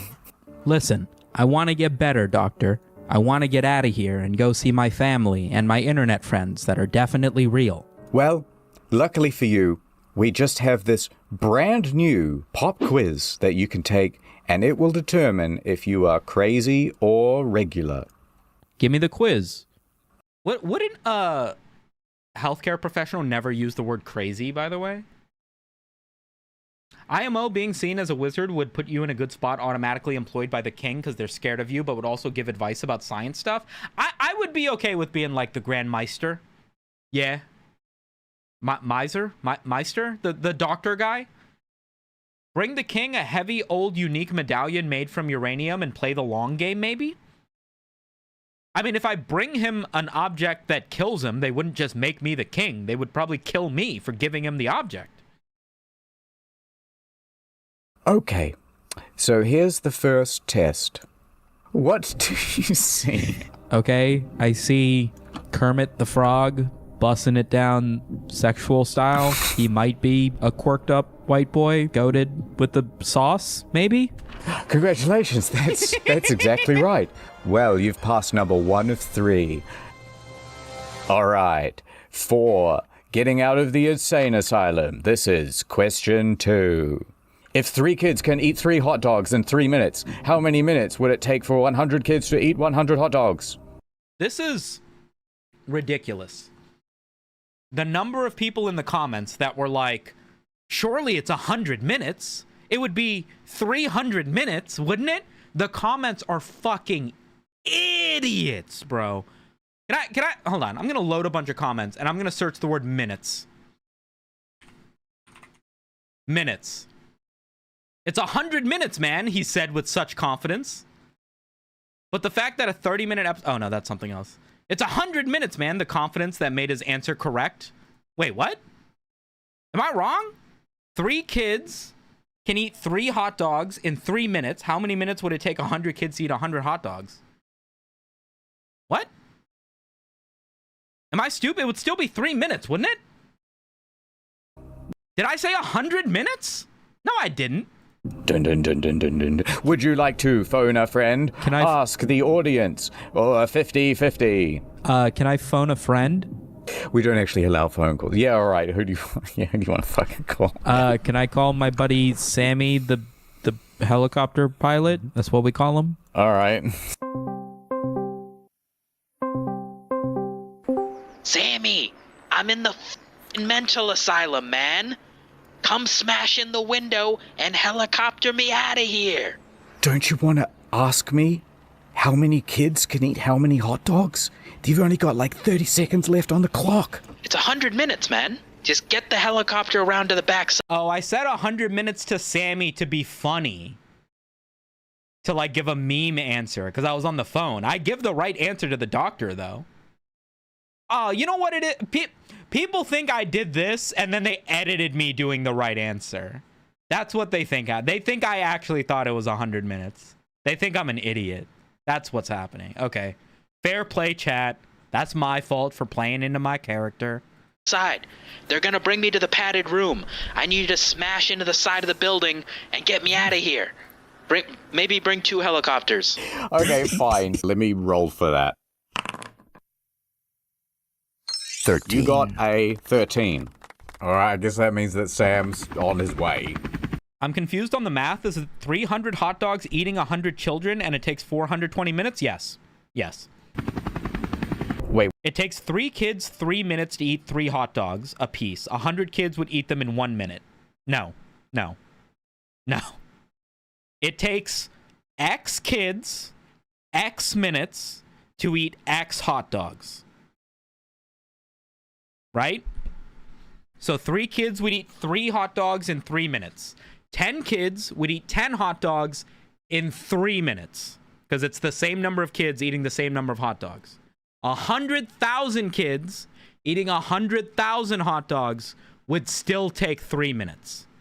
You have to either change it to be less kids or more hot dogs for it to take longer. And neither of those things will happen. 1 kid per hot dog is always going to be 3 minutes. Yes. One kid takes 3 minutes to eat a hot dog. Are there more hot dogs than kids? Are there less hot dogs than kids? No? Then it's still 3 minutes. There's no way we have to explain this, guys. Hey, what did you say your answer was again? I'm going to say 3 minutes, finally. See? This is all one take. We didn't go back and re-record me. Oh, my God. Fucking everybody. It's not even everybody. It's just a few people in the comments that were like, wow, Sumito thought it takes 100 minutes. Sumito definitely has never given incorrect answer just for the sake of comedy before. I'm so smart, by the way. I lost $100 in a bet because I was 100% sure Mike Tyson fought Muhammad Ali. Psycho. The person I made the bet against did not want to take the bet, but I kept and called him a pussy, so he took my money. Those are 2 completely different eras of boxing, yeah. Parenting tip, time required to do things grows exponentially with the number of children involved. Yeah, but it's a math problem. If Eddie goes and buys 100 watermelons, you don't question how big Eddie's arms are, you know? The real question is, what do you put on your dogs? It depends on the dog. If I'm getting a very basic hot dog, not very flavorful, not very beefy, I'm going ketchup. No, I'm going mustard and mayonnaise. No ketchup. Mustard, mayonnaise. I'm going 70% mustard, 30% mayonnaise. Just to give a little bit of creaminess to it. That's all. If I'm getting a real beefy hot dog, something that's put some time, love, and care into making it an extremely hot dog tasting hot dog, right? I'm going everything. Onions, relish, green peppers, mayonnaise, mustard. No pickle, no onion, no sauerkraut, not on a basic hot dog. If I'm not even going to taste the beefiness of the hot dog, the fattiness of the hot dog, if it's just going to get lost in the sauce anyway, I just want a simple mustard sauce. But if it's a real beefy hot dog, like something you get like, you know, like a Costco hot dog, like they're really fucking beefy, something where you're going to taste the dog, then I like to dress it up. Answer. That is correct. Well done, Samito. Now, to prove whether you are definitely nuts or totally normal, final question. So, if I... You guys want to do this? Totally normal. Final... A man has to get a fox, a chicken, and a sack of corn across the river. He has a rowboat, and it can only carry him and one other thing. How does he accomplish this? If he leaves the fox and the chicken, the fox will eat the chicken. If he leaves the chicken in the sack of corn, the chicken will eat the sack of corn. How does he get it across the river? This actually isn't that tough. Chicken eats the corn, fox eats the chicken, you eat the fox. You do not eat the fox. Drown the chicken so you can eat it later. I think you have to keep the chicken alive. I learned this from RuneScape. Fun! If I remember correctly, it's like you have to take the chicken across. No, you can't take the chicken across. You have to... So here's what it is. Here's what it is, right? If you take the chicken across, the chicken's on the left side, and then you have the fox and the sack of corn, no problems. But now if you take the fox across, the fox will eat the chicken. And if you take the sack of corn across, the chicken will eat the sack of corn. So what do? The whole trick to this is that you have to understand that you can bring something back. That's what you have to understand. You bring across the chicken, you go back, you grab the fox, you drop off the fox, you take the chicken, you drop back off the chicken, you take the corn. Drop off the corn, and now you have fox and corn, you go back, get the chicken, drop off the chicken. That's all this is. It's just you have to know that you can bring something back with you in order to make this feasible. That's all this is. Just a silly little trick question. That's all. The riddle that's always puzzled me is the one that's like, one always tells the truth and one always lies. Which door do you choose? No matter how many times it's explained, I still cannot understand it. Fine. I will explain it to you. Big Puzzle Sumito here to explain it to you. Don't worry, don't worry. I will draw this up. Okay? You guys ready? Hold on. So, you have two individuals, right? Two individuals. Hello, traveler. You have come and met us in front of two doors. I am the guardian of one door, and I am the guardian of the other door. Between us, you may only ask one question. You may ask either one of us this one question, and we will answer you, and then after that, you must decide which door to open. Behind one door is unlimited sex, but behind the other door is instant penis explosion. You must choose wisely. Now, what is your question? Oh, one more thing. Just before, so that you know who we are, one of us only tells the truth, and the other one only tells lies. Understand? How do you figure out what door to get into, right? How do you figure out what door to get into? So here's what happens. You go to this guy, and you go, hey, are you the one who tells lies? If he is the one who tells the truth, he is going to go, yes. And if he is the one who tells lies, and you ask, are you the one who tells lies? He's going to go, yes. Because he's lying. Or wait, no, he's going to say no. He's going to say no. And so you have learned what? If this guy says yes, then maybe he's the one who tells the truth. But if he says no, he could be the one who tells the lies. But maybe... Wait. You don't know, basically, because you can only ask one of them one question. If you ask this guy, are you the one who tells the truth? And he's the one who tells the truth. He's going to go no if he's lying. And he's going to go yes if he's not lying. Something like that. Whatever. You get the idea, right? Am I doing this right? So if this guy is the liar and this guy is the truth teller, and you go, hey, oh, sorry. Wait, you're not supposed to ask the guy. Sorry. Wait, let me do this again. Okay, this guy is telling lies. This guy is telling truth. Okay? So you go up to the guy who's telling lies and you go, hey, what happens if I go into door number 1? Right? Is door number 1 the one with unlimited sex? Is that the right door? If he's the liar and you go, hey, what's behind door number 1? And he's lying, he's going to go penis explosion. Sorry, he's going to go yes. Sex. Door number... I hate this! You want to know which... I can't believe this is taking so long to explain. You want to know which door leads you to unlimited sex, right? The correct door. So you go up to this guy, and you don't know if he's the liar or the truth teller. I'm just telling you he's the liar so that we understand how this is working, right? And then you go, hey, should I go through door number 1 if I want unlimited sex? And if he's the liar, and he knows that door number 1 is unlimited sex, he's going to lie. And he's going to go, no, you do not go to door number 1 for unlimited sex. And if you ask, hey, should I go through door number 2 for unlimited sex, knowing that that's the penis explosion room, he's going to go, yeah, because he's the liar. And now you have a 50-50 chance of getting your penis exploded or not, right? Now, if you go to the truth teller and you ask the same thing, hey, if I go through door number 1, am I going to get my penis exploded or am I going to get unlimited sex? Should I go through door number 1 for unlimited sex? The truth teller is going to go, yeah, you should go through door number 1. And then if you ask him, hey, should I go through door number 2 for unlimited sex? He's going to go, no. No, you should not. So now you have learned that one of them is telling you to go to door number 1, and one of them is telling you to go to door number 2, and the other one is disagreeing. So have you learned which one of them is the truth teller and which one of them is the liar? No. They are both just telling you, yes, door number 1 is good, or yes, door number 2 is good, and you don't know which one is the truth teller. You just know that they're disagreeing. So what can you ask these guys? One question that they both answer in order to get an answer that will let you know which door lets you get through to unlimited sex and not getting your penis exploded, right? How many questions am I allowed? Just one.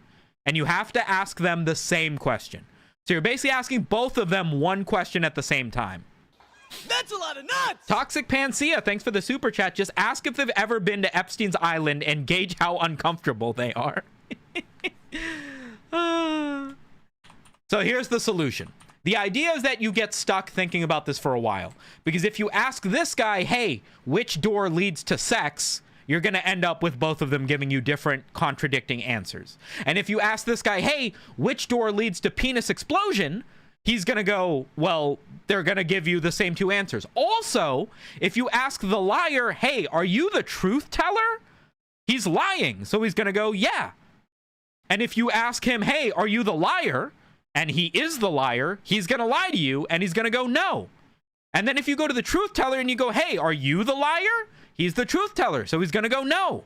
And if you ask him, hey, are you the truth teller? He is the truth teller, so he's going to tell you yes. So you can't even ask them, hey, which one of you is the truth teller? Which one of you is the liar? Because the liar will tell you that he is the truth teller. And the truth teller will tell you that he is the truth teller. Or the liar, whatever. You can only ask, are you the liar or are you the truth teller? One or the other, because you only get one question. All right, everybody understand why the question is confusing. Why no matter what one question you ask, they're always going to give you opposite answers that do not, in fact, tell you anything. The correct question to ask has nothing to do with, are you lying to me, or what door should I go to? You can't ask them, are you the liar? You can't ask them, are you the truth teller? Because again, their answers will just contradict in a way that ends up teaching you nothing.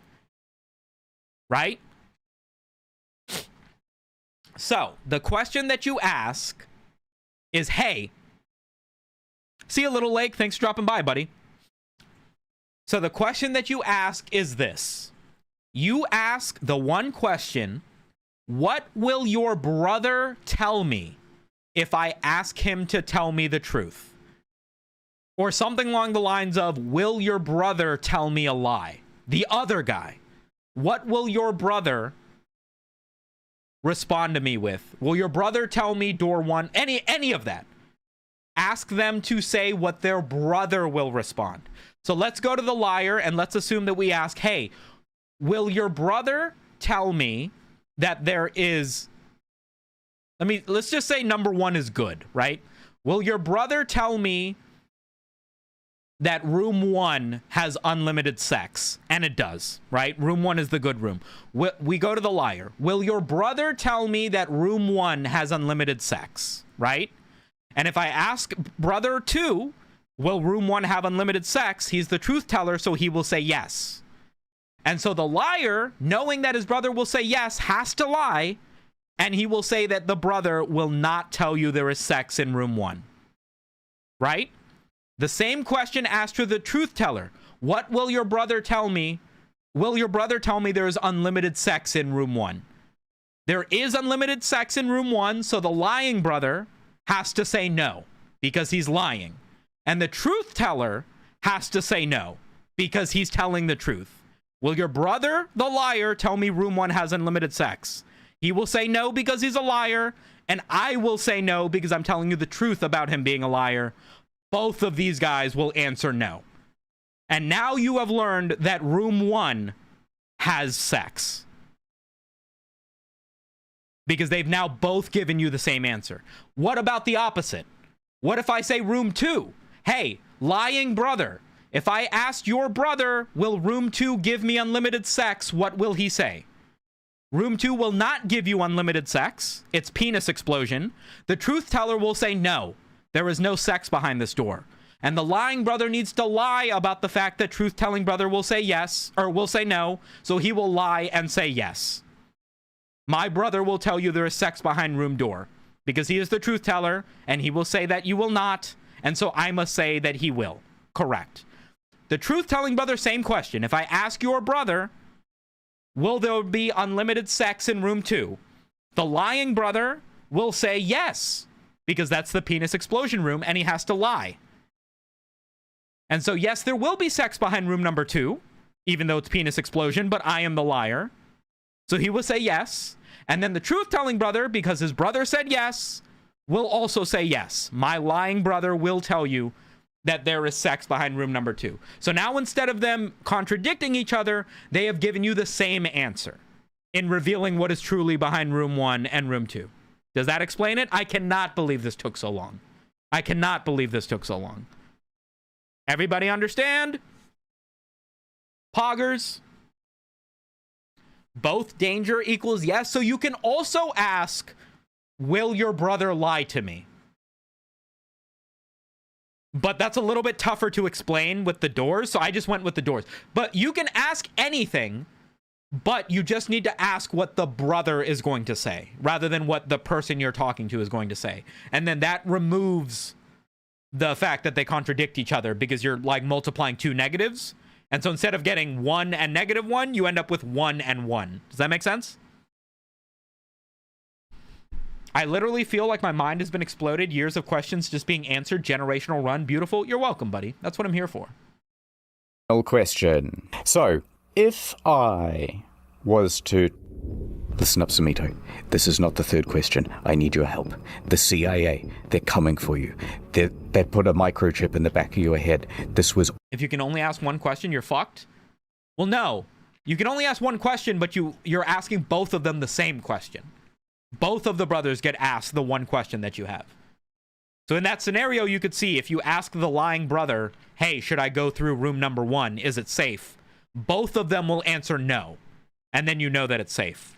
Whereas if both of them answer yes, then you know that it's not safe. What's this got to do with milk, though? I missed something? It's been a long day. It's been a long day. All an elaborate scheme.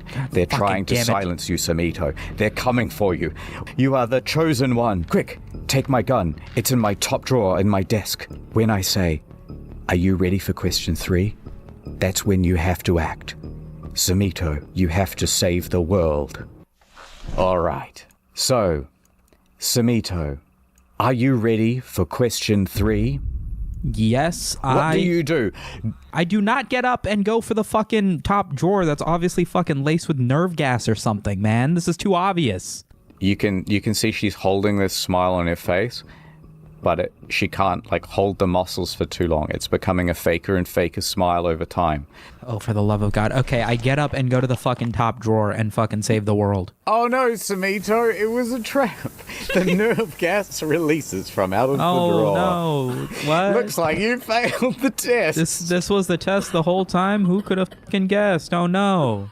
But wait, you already high rolled on the Sam the helicopter pirate. And so he comes right through the wall. The blades cut up the psychologist, and she is dead. Quick, Samito, make your escape.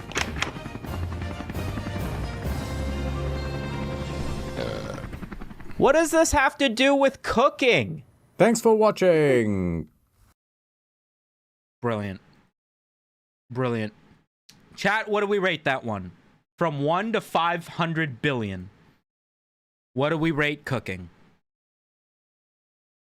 I'm finishing work where I have to check if things equal other things so that I can validate them, and this is quantifiably the worst conversation I've come back in on.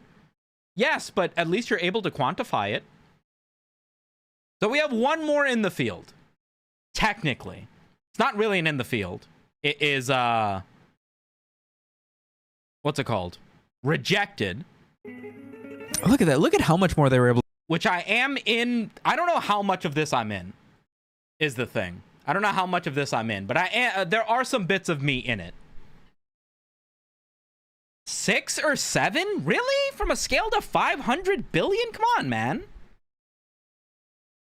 I think cooking is your best in the field, honestly. I feel like because it's the latest one, I've had a lot more confidence in it. And I think we got a pretty good start to it because of the Tweaking with Tony segment. I feel like that was such a good segment. That was such a good, stupid little thing we managed to put together. But like, man, that was 2 years ago. I did not realize it's been 2 full years since we've done it in the field. That's crazy. That's crazy. Sorry, just making sure the streams haven't like crashed down or anything. Pop, pop, pop, pop, pop. Everybody okay? Actually, I am going to quickly check in on the wife because I've been here for about 2 hours. Maybe grab a different Diet Coke. I will be right back, gamers. Be right back.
Oh, hold on.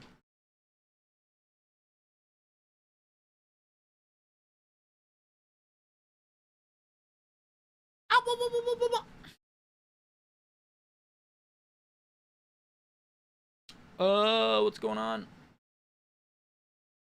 I literally just bought a Herman Miller M body yesterday from Pleasantry to Pleasantry. Yo, nice. Did you take the time to sit in one at a store, or did you just go and buy it? I guess you could always return it if you like hated it. I have a chair that heats and vibrates my ass. Pretty sweet, to be honest. That does sound pretty sweet. I don't know if I would ever need heating in a chair, though. Like at home. I recently upgraded from 2 milk crates. Okay. That's big. Any ideas for in the field topics you'd like to do? We have a bunch. It's just like there's such a big disconnect between stuff that sounds like it would be funny and then like whether or not it's actually funny. We've gotten so many situations where like we'll try to do like, what if we went back in time? What if we were the last man on Earth? What if we had to survive a zombie apocalypse? That we get into recording and it just turns into like hours and hours of shit that we look back on and then go, that's not going to make it into a video. That was just us tweaking out in a Discord call. Like trying to live through like a movie we saw once, but like it's not actually going to be an interesting watch. So that's kind of an issue. The current one we've got was like, what if we had a genie? And then us just like monkey pawing each other where it's like, okay, you pick the wish and I'll pick how it fucks you up. But we recorded that like over a year ago and that hasn't been edited down. So I don't know if that's ever going to make it to anything. Did you wash your hands? I didn't use the bathroom. I just went to check in on my wife. Wouldn't body heat warm the chair enough? Even if I was cold in my room, I mean, I've got a personal heater. I don't know if I would want a heated chair. Plus, like, chairs are like fabric. I'd be scared about that.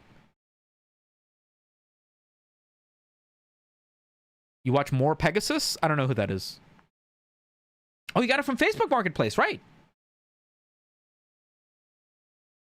$800? So long as you know that all of the little adjustments are working. That's a really solid price for that chair.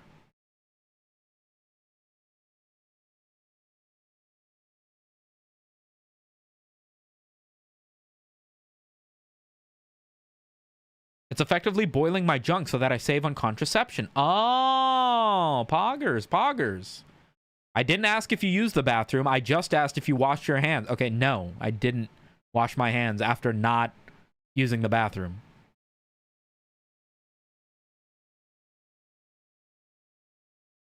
Click, data will live another day. Oh, shit. Oh, my God, you got it working. Good job. Huh?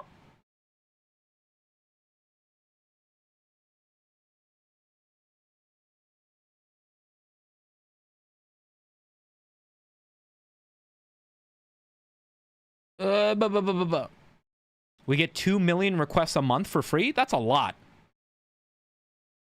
Is that like everything combined? Like every single thing the bot does combined? Could somebody actually hit that limit?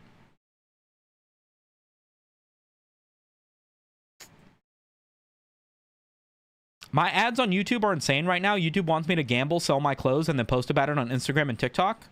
Have you considered that maybe you should do all of those things? Have you considered that? You know? Just a thought. Just a thought. So this is rejected.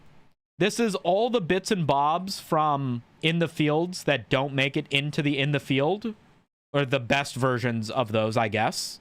But then it's also a few features from an In the Field that was recorded with, it's like an Australian comedian. I've forgotten his name.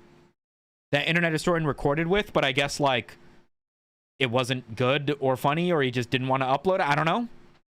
So it's a bit of that as well. Brought to you by HelloFresh. Rejected. Rejected. What is rejected? What's that? You said... Did this video do well? 3 million views, not bad. Look at this timeline, by the way. This is real. This is actually what an Internet Historian timeline looks like. It's insane. It's insane.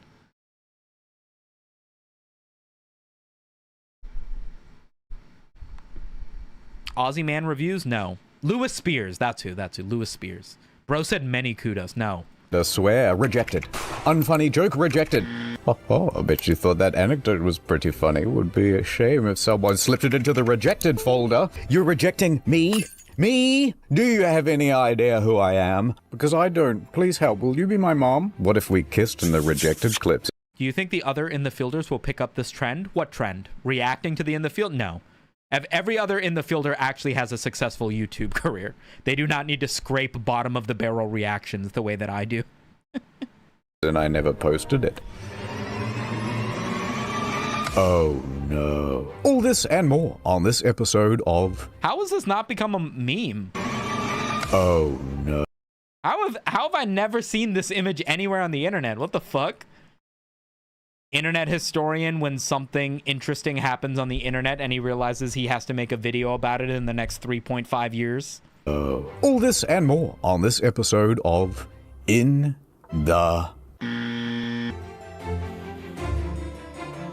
If someone was to hire someone to kill their wife, what would you call that? Very ungentlemanly move. If you're gonna kill your wife, you should do it yourself. Yeah, that's what I always say. I'm pretty sure that you would instantly get put on a list. For murdering your wife? Yeah, I'd have thought so.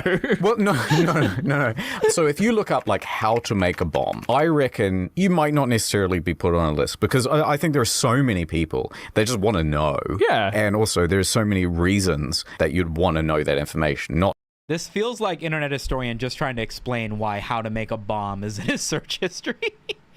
To practically do it, but like, okay, so Smarter Every Day might be looking up how to make a bomb. I've definitely Googled it before. Yeah. Definitely. But if you looked up murder for hire, yeah, I'm pretty sure you would instantly get put on a list for that one. Probably. You know, the best way to cover that would be to make a video game called Murder for Hire. Oh, yeah, not bad. It's like when someone types in Hitman, it's like a load of Hitman playthroughs. I wonder how much damage we could do by just instructing everybody, all right, go out now and look up this search term, just to fuck with the NSA. How to make pipe bomb. Yeah. Just watch it jump up in the Google Analytics. It's trending, boys. My brother got caught with the anarchist cookbook in middle school, and it definitely went on his permanent record. Are permanent records a real thing? Like, I understand if you, like, assault a student or something, then they gotta, like... You know, they got to make sure you don't do that again. But outside, I mean, I guess maybe that's in line with that, yeah? They should make another version of Hitman that's called, like, Craigslist Hitman. You know, you have to meet some dude in a parking lot. They might pay you $500. You take the cash, and then you've got, like, a tire iron or something, and you've got to kill someone's wife, and it's not, like, super cool or whatever. You gotta, like, dispose of the body. You gotta get, like, a hacksaw, a load of chemicals from, like, 3 different Home Depots. It's just all the unsexy parts of a murder for hire. Actually, I like this bleak Craigslist Hitman. And he just feels bad after every job. And then he goes home and then he drinks and he's like, oh, great. I bought a bottle of bourbon. Now I've only got $470 left. Oh, count down till I have to do the next job. I worked in a school for a bit, and there is a record, but it's just for whatever school district. Do they put on the permanent record, hey, this kid's a bit of a troublemaker? But, like, not like, oh, they got suspended from school, but just like, hey, this kid gets a lot of complaints from, like, the girls in his class and, like, his teachers for not paying attention. Like, just keep an eye on this one. Do they make little notes about kids like that? They had files on us in school district? Oh, I know my fucking school did. Yeah, this guy, Lewis Spears. How do you fly? So this got edited, clearly. They've got the guys together. They clearly did a recording. But this never came out. The only clips of this that exist, unless he posted something on the Patreon, are in this rejected video. By the way. Well, I'm 6'8". My method is I will arrive at the airport early, and I don't use the self-serve machine. I go straight to the desk. They look at me and they see my legs. And they go, this poor man, and then they give me emergency exit row for free. Oh. Here's an observation I've noticed about tall people. You tend to hang out together. You meet a tall person, their best friend tends to be a tall person too, you know what I mean? Yeah. I'll tell you what I think it could be. If I am talking to a girl who's like not tiny, but like short girl height, say 5'3", if I'm walking down the street with her and we're having a conversation, literally cannot hear her because she's too far away. Oh, no. Bro has the best superpower any man could ever hope for. Not being able to hear your fucking girlfriend say anything. Oh, what a blessing. This guy's blessed in more ways than he could have possibly imagined. It's crazy. Tall guys get another W, I guess. Way. Well, imagine if you were walking down a busy street, but you were standing, 2 feet apart. Yes. Instead of walking next to each other. You could hear, but you wouldn't be able to hear words. She must also be outside of your peripheral vision. Yes. So you wouldn't know, like, oh shit, she's still there. Yeah, so sometimes I'll just lose it. Oh, that's so funny. I never would have thought of that. Sometimes you just lose track of short girls. First girl I had sex with, she was 5'1". I came and found out she'd left 20 minutes ago. Are there any other things with being really tall?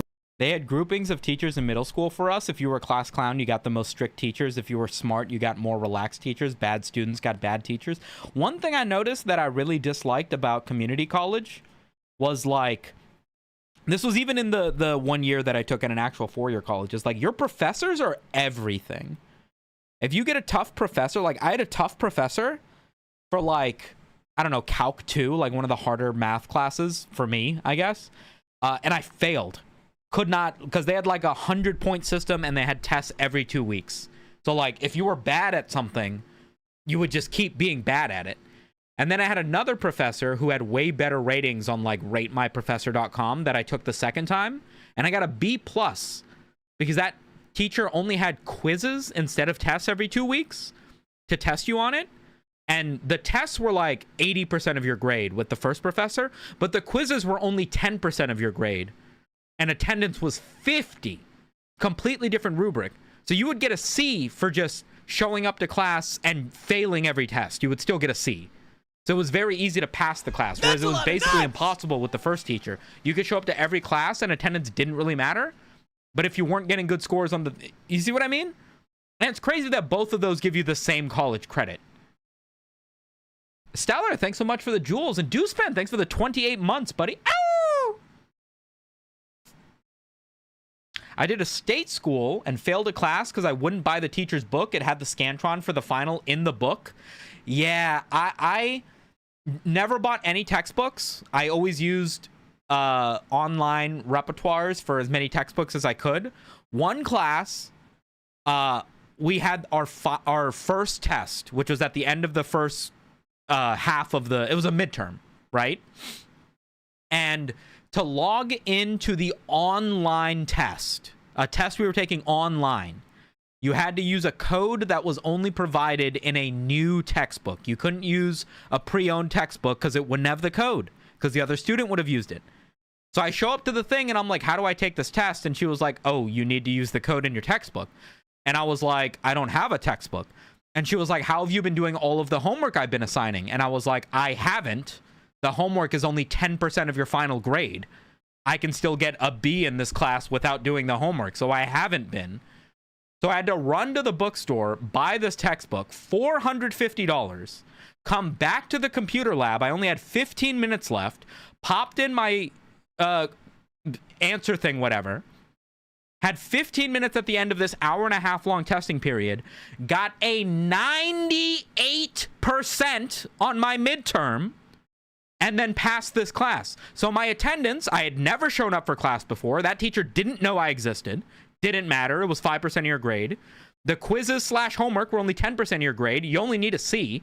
I got a 98% on the midterm, and the midterm is 40% of your grade. And the final was another 40% of your grade. So I literally would have gotten a fucking B in this thing by never showing up to class and never doing anything. But I would have failed entirely for not spending the $500 on a brand new textbook. It was like 2 weeks after that, I decided to drop out of college. I was like, this is bullshit. This is bullshit. This is exploitatory. I'm already paying $800 for 1 semester of being able to park in the garage. What are you talking about? You just wouldn't ever like notice or think about. What is pretty funny is I'll be walking down the street and I'll see like a freakishly tall guy. Right. And because our heads are floating above a sea of heads, we make this really awkward eye contact from 20 meters away. Do you nod? Give a knowing nod? But what I'll do, I'll see like a really, really tall guy, like someone who's bigger than me, and I'll go, man, what a freak. That guy's life must be hell. He looks weird. He doesn't fit in normal scenarios. And then we'll pass each other on the street, and I'll notice that I'm taller than him. And I'll go, oh, that's what I look like, but worse. Yeah. Another thing is women think that I'm a lot more attractive than I actually am. Right. Like, I used to do this thing when I was single. I broke my hand once the night before an exam. I had a friend try to kick a football that I was trying to catch. Came to the midterm with a cast on my right arm on drugs. They gave me the test. I got 6%, and it was 30% of my grade. I do not miss college. There is a big part of me that wishes I had finished just so that I wasn't completely unemployable, but I do not miss the fucking logistics of trying to actually get a good, like, it's got so little to do with whether or not you're actually like paying attention or doing well in class. It's so frustrating. It's so frustrating. Would love meeting girls when I was sitting down, right? Oh. I would talk to these girls, you flirt a little bit, whatever. It's not really going anywhere, or maybe it is going somewhere, and then I would stand up and go and get a drink. When you watch their head go from making eye contact with you to just looking up at the roof, something changes. No way. Yeah. It's like a cheat code. Do you remember those prank channels where there would be that guy and he's like trying to get some girl's number and then, you know, she rejects him and then he jumps in the sports car and isn't it too late? That's exactly what I do, but I just use my own legs. Just make the vroom vroom sound with your own. I dropped out and now I'm a banker. I also dropped out. You're a good company? Hell yeah. I knew the hyenas were smart enough to not get sucked into the education system. Mouth, yeah. People go, oh man, this guy's so handsome. I sit back down and the spell breaks. What the fuck is this six doing talking to me? Hey! I'm going to be a customer. You're going to be the Adobe salesman. I will remind you that I have 6 years in this professionally, but sure, go for it. Let's do this role play. So, hello. I'm on break. All right. No, you know what? That is the actual recording. That is what we actually recorded. And then it was just funnier to leave it at that for the final cut, which I thought was hilarious. I want to be a star. I want to be an Instagram star. Okay. How do I Photoshop my tits to be bigger? And I want to put someone else's face on my face. Sounds good. Sounds like you probably do want Photoshop. Free software is not going to take you there. I will warn you that IMO, only stuff that really requires degrees or degrees which are worth it, like doctors and lawyers and psychologists. I feel like a lot of people get degrees in some bullshit and then they make pretty good money in like consulting. Like it's not related to the stuff that they studied whatsoever, but the simple fact that they have a college degree puts them in a position where they can like manage people or at least be held some level of competent or responsible in a company that allows them to get paid more. Stellar, thanks for the press F, buddy. We need to bring back medieval apprenticeships. Yeah, I'd like to be a... I was going to say blacksmith, but I actually don't know if I'd like doing that. Maybe a carpenter? I'm not sure. I'm on break is one of the funniest one-liners you have in all of Historians, but it's pretty good. It's pretty good. I agree. I think Fossabot isn't in YouTube chat, but I added it on the Fossabot website and it said Fossabot typically joins chats within the first 10 minutes on YouTube. And this fucking live stream still hasn't been pushed to my Discord either. So I feel like something's going on with the live stream today. You guys think YouTube hates me? You think I'm getting shadow banned for being too sexy? I'm probably getting shadow banned for being too sexy. That there's only one way to really buy it if you don't want to pay for it monthly, and that's to just straight up buy Photoshop. Right. All the support in the world, 15 years industry-leading software. Wow. Anything you could possibly think of, you can do with this, and there will be a tutorial on YouTube to show you how to do it simply. That sounds amazing. Awesome. How much? $2,500. That is ridiculous. You pay for... This is real. Every day until Adobe started doing their monthly subscription, I would have people coming in and going, hey, I want to buy Photoshop. And I'd be like, cool, yeah, we sell it. It's $1,200. And they'd be like, that's crazy. And I'd be like, yeah, you should probably use something else. And they'd be like, why is it $1,200? And I'd kind of have to like defend it because it's like, I don't want you to leave just being as stupid as you were when you came in, you know? So I was like, you know, I'd try to explain it. I'd be like, listen, this is the same software that they use to Photoshop Britney Spears on the cover of like her music albums, Vogue magazine, anything you can think of, the billboards on the road. It's the same software. You could do all of those same things. This is the professional level thing. And then eventually they introduced the monthly subscription for $60 a month. And so I'd be like, you should get the monthly subscription. Not only is it only $60 a month, but you get everything. So if you want to learn how to video edit or encode, or, you know, you need Acrobat for your PDFs, you get all of that. And everybody would be so smart. They'd be like, oh, I don't believe in subscriptions. I want to own it outright, which I respect. But then I tell them, well, the full-fledged thing is $2,500, and they'd be like, and it's like, yeah, what did you think? Oh, do you just walk into places asking for stuff, having no idea what it costs? Is that a real thing that happens? Sumito being the cutest anime girl is unfair to the VTubers. I know. It's probably why they don't hang out with me. It's probably why they don't hang out with me. Or at once, you can install it on 10 different devices. I'm tuning 360 degrees, and I am walking away. Data Miner, are you going to use this YouTube account that you've got in the YouTube chat? Should I mod it? Or is this just like a one-day thing, and you're never going to log into that again? You can also pay $30 a month and have everything that Adobe has ever made. That is outrageous. Do you work for Adobe? Is that what this is? How much commission? That's real. Every time I tell somebody the price of something, they'd be like, are you being paid to sell me this thing for $100 million? Do you get on that sale? I don't even work here, lady. We're in line at the bathroom. I'm just a kid. Do you see a name tag on me? That is a baffling amount of money for some zeros and some ones. Give me a discount. How much can you discount me from $2,500? I understand thinking that's a lot of money as somebody who doesn't work in the industry and has no idea how much these things cost. What? Let me grab you. Let me... How do I... add as moderator, standard moderator, advanced moderator, managing moderator. Whatever. You're a moderator. There you go. Enjoy the sword. I think it is a lot of money. It is a lot of money. I could buy a used Toyota for that. You could. Drive it through the front door of Adobe. It's a tool of the trade. Do you know how many kids in Africa I could save with that sort of money? I'm sorry, remind me again what you were spending your time doing with this Photoshop software? You were making your tits bigger for Instagram likes? I want to speak to your manager. Feel free. He also is not Jonathan Adobe. What the fuck? My tits look terrible at the moment. I gotta... You know what? I'm just gonna go get the...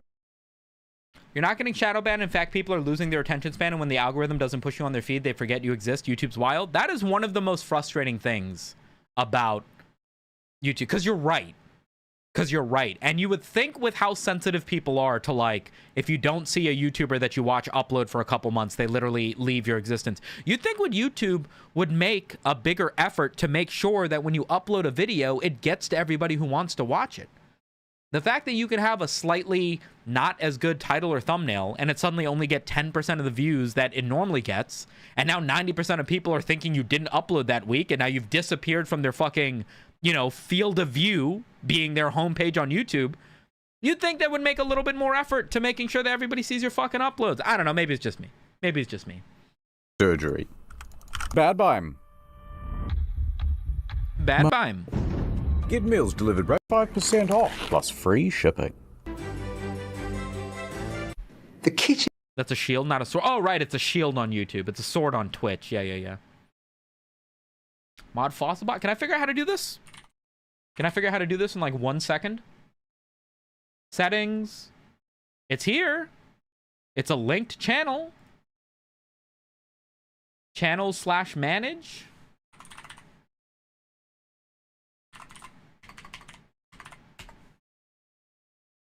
I don't know, gamer. I'm seeing a lot of Twitch stuff. Let me switch to the YouTube stuff. Fossilbot is not joined in your channel. There's a join channel button. Fossilbot will join your chat soon. Add Fossilbot as a moderator. Yes. Boom. Fossilbot will attempt to moderate itself for the next time the channel goes live. Poggers.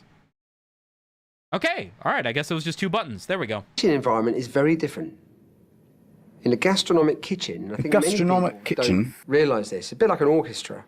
It is not like it. Fuck off. A kitchen is much like an orchestra. I mean, look, he's doing cool stuff. You can't deny that. But just, all right, calm down, Eston. Just do cool shit. Don't add wank to it. Yes, exactly. What we do is like an orchestra in Premiere. It's like the universe, innit? And everything is galaxy, but all the flavors come together as the planets, and we are all stardust. I look at the dessert menu as a collection. Each dessert should offer something. Go on. Say something about, like, you know, I think of it as the deep ocean. The fruit are the fish, and the plankton are the coconut seasoning. I think they're almost onto something, but they haven't actually figured it out. Pretension doesn't work. What they really are supposed to be doing is constructing a story. That's what people want. You know, you go to a restaurant and you want to tell people about it, and you want to be able to say some anecdote. Yeah. So you say, like, well, this particular pineapple, right, it was bred in this region of such and such. Yeah. But the problem with it is you can't bring it back to here because of the, you know, the customs duties or whatever. So instead it was snuck in through such and such. And then you create all this story around it. And that's what makes it interesting. But instead they go like the postmodern art route, which is like, oh, well, you know, this piece of onion represents my sadness. And you go, shut up. Because I cried while I cut it. Oh, this guy's a Minecraft head, by the way. Wow, that is very... You know, sometimes you can go too Chad. As things die and fall, because everything dies and falls in winter, it builds layers on the ground. Right? Shut up. All that's left on the ground are like seeds and twigs, and it's all... Making fun of pretentious food, I think, is an episode I would not be able to do. Because I'm such a foodie. I always just interpret the chefs as like, they know what they're doing.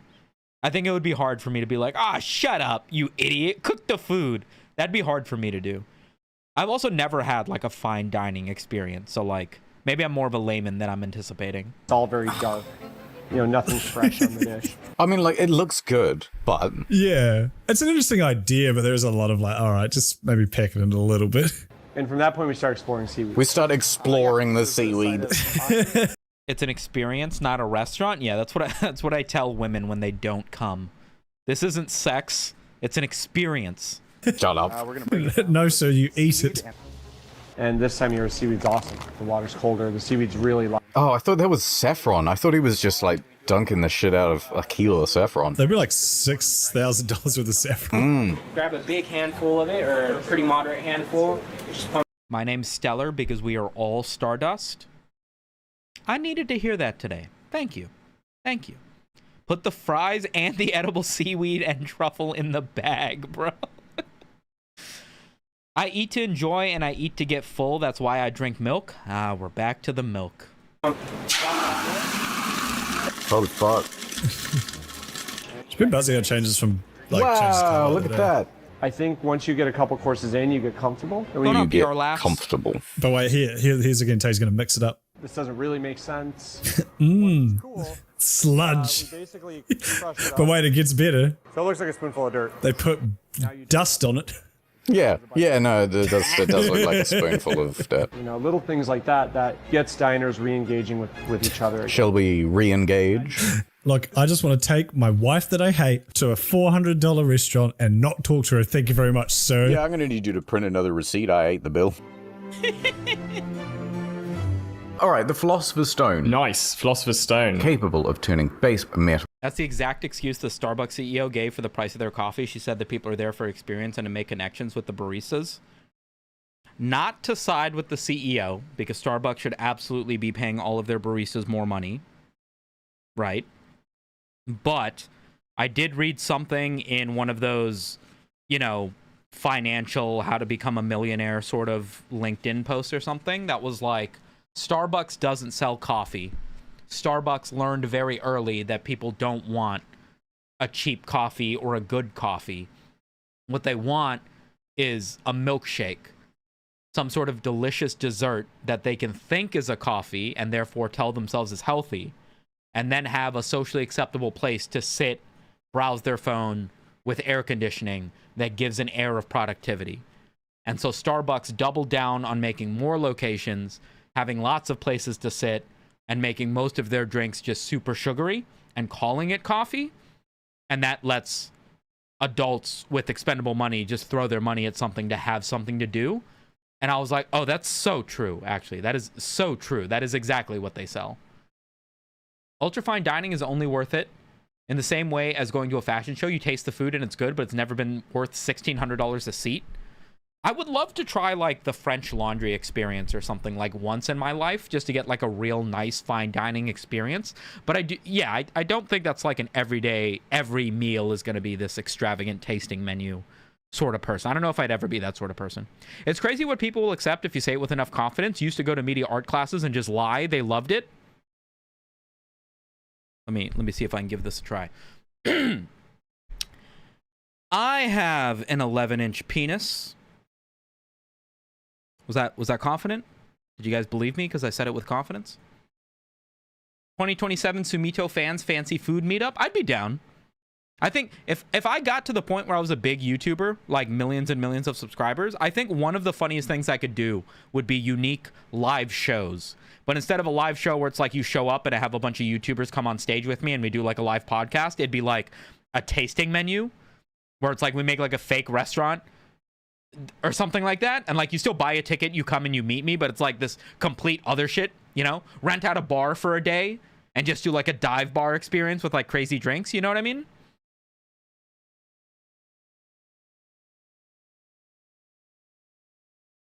X to doubt? Shut up. You sounded doubtful. Mods, kill everybody.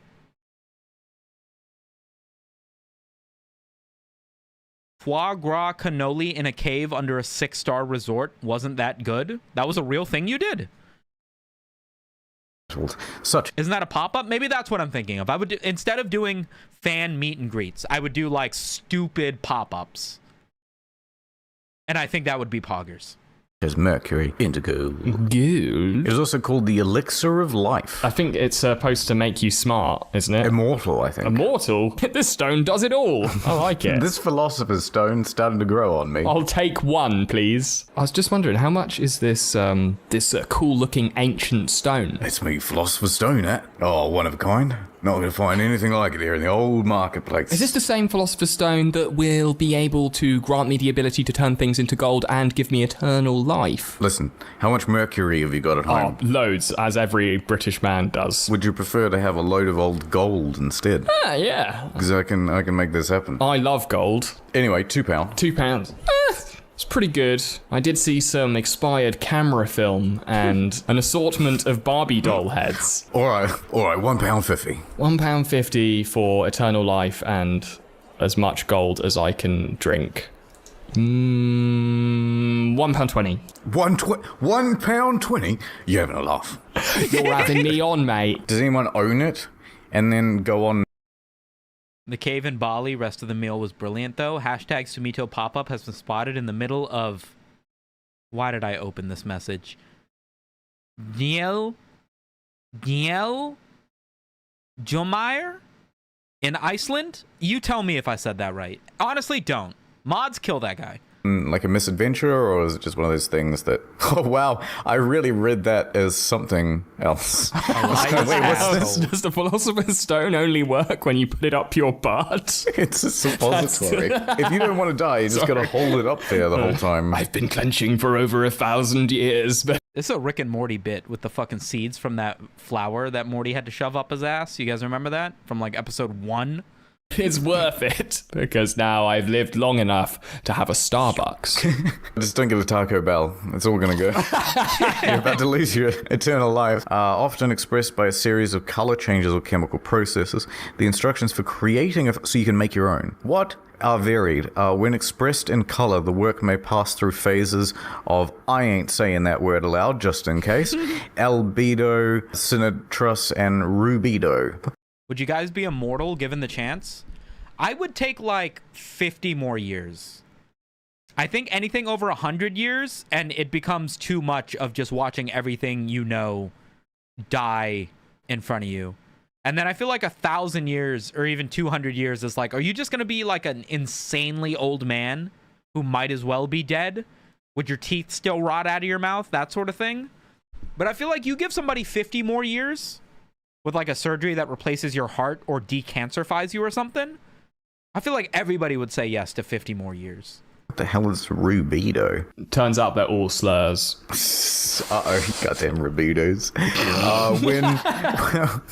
But in the Greek times, they used to say it with an A, and then that was fine.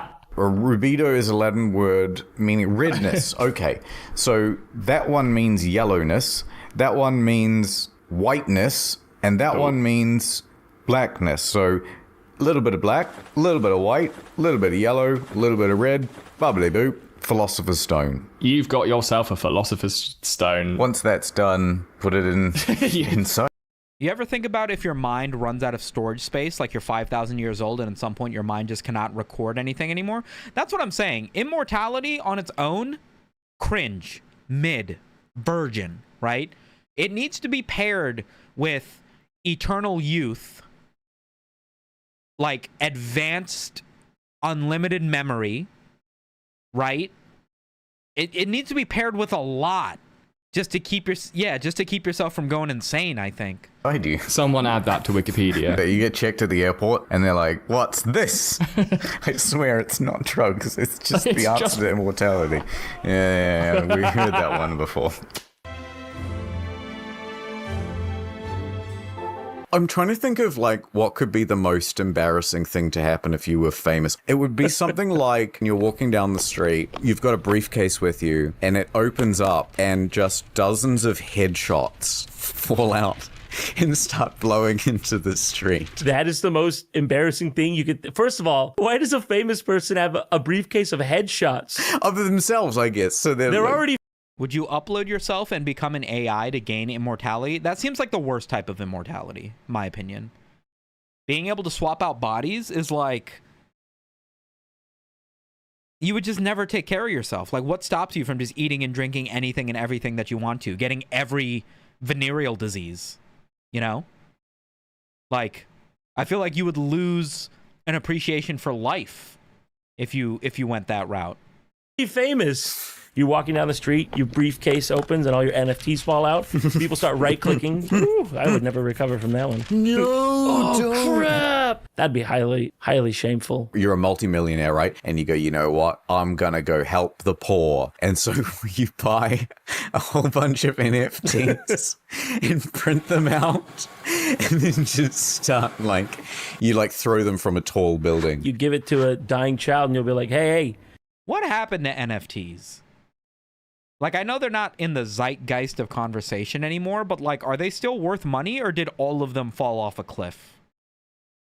You might not live to see it, but this is going to be worth a lot to your foundation one day. Hodl this. As your soul is going to heaven, you're going to see the rocket ship leaving for the moon. Jesus Christ. Oh, come on, that was funny, though. Oh, fuck me.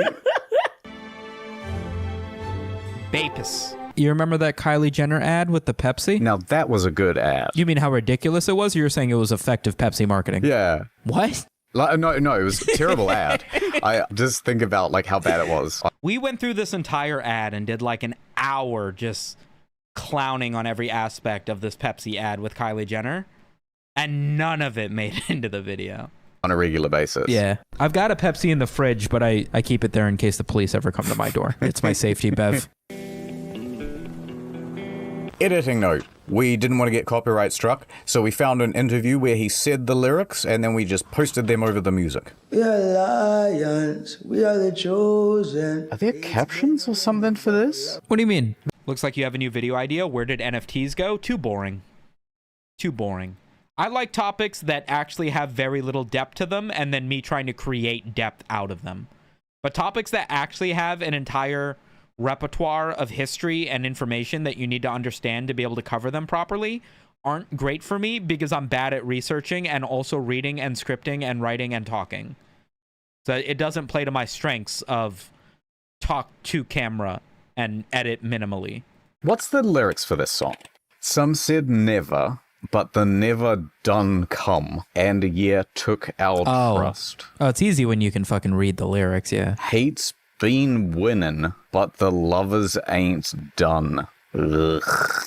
It reminds me of the deep lyrics that you get with, what's that, Black Eyed Peas song? Oh, it's all of them. Can you practice what you preach? Would you turn the other cheek? Father, Father, Father, help help it. Like, aren't they just embarrassed to say things that are this facile? Sumito, you are a bastion of wisdom. I love catching your live streams. I appreciate that. You should watch more of them in the future because I will be streaming more in the future. That's my job and you're the audience. That's how this relationship works. Also, I was already done recently something about Seth Green killing NFTs by accident. Oh, is that real? They released a song titled Let's Get Retarded. That was their only good song. In this context, there's no well, I said no offense, fellas. Yeah, it's true. No offense to any retarded people out there. Just screen cap that, tweet it, with like a crying emoji. This is the only song I've ever cried to. Got my rights away. You're telling me how to pray. So she's doing a photo shoot in a doorway. Wait a minute, there's a protest? I just need a Tim Allen. Now he's inside. He was on the roof before. Oh, I'm so sick of doing the cello. Wait a minute, there's a protest? Blue hair. Wait, what is she even doing? She hates that photo. She hates She takes her photography very seriously. You can tell from all the photos. Hate it. I hate it so much. Oh. Call fire when the fire was ice. Help me out with that lyric. Some said fire when the fire was ice. Is that? I actually think it's a shallow concept too, digital ownership that rodes the coattails of the popularity of digital currency, but they had no time to have historical patterns and market built up. The one thing that came out of NFTs, the one good thing that came out of NFTs is that Nerd City dove 100% into NFTs and tried to sell NFTs, and now he gets no fucking viewerships and is basically retired. Fuck that guy. That's the one thing to come out of NFTs. How come every time my London Bridge falls down? You fucking didn't write the lyrics right, and now I sound stupid for trying to sing the song while reading your lyrics. Is that what he said? I wasn't paying attention to the music. I gotta tell you, here's one thing I am impressed by with this ad. The sheer choreography of that blue and red. It is everywhere. It is in every single... the one can over here. Oh, I wasn't even paying attention. Look how much blue and red is on everything. It's very good coordination. I didn't even catch that. What the fuck? Stop seeing stuff I don't see. The Pepsi Max guy was in all black. Blue and red bricks.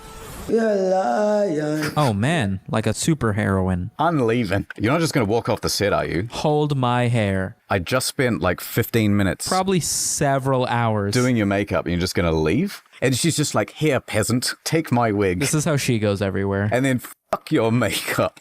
I would have had the policeman as red, because then you'd be like, oh, Coke or something, I don't think they can be that spot on about it. You've never seen that ad? That's like, Oh, that was an old one, though. I know exactly what you mean. It's got a vending machine in it. Do you think I'm not going to know it? Fair enough. That's real. I immediately knew. Everybody knows this ad. Everybody knows this ad, right? Look at that. Look at how much more they were able to convey in 30 seconds with this ad. Vendo. I don't speak Italian.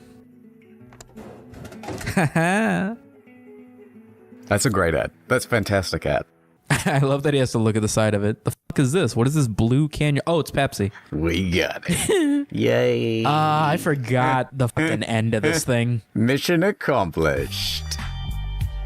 Fucking Kylie Jenner got so much shit for that ad, which is like, isn't it frustrating when you put this much effort into something hoping that it gets a lot of attention and then it does, but it's for some completely other shit, because that Pepsi marketing team that did that ad for Kylie Jenner probably got the biggest paycheck of their lives by working on the next project, because they got to be like, oh, we're the ones who did the Kylie Jenner Pepsi ad, maybe you fucking heard of it, and they're like, oh my god, $100 billion, do whatever the fuck you want, you know what I mean? And then they get into the writer's room and they're like, what the fuck do we do? We got so lucky with that last one. What the fuck do we do now?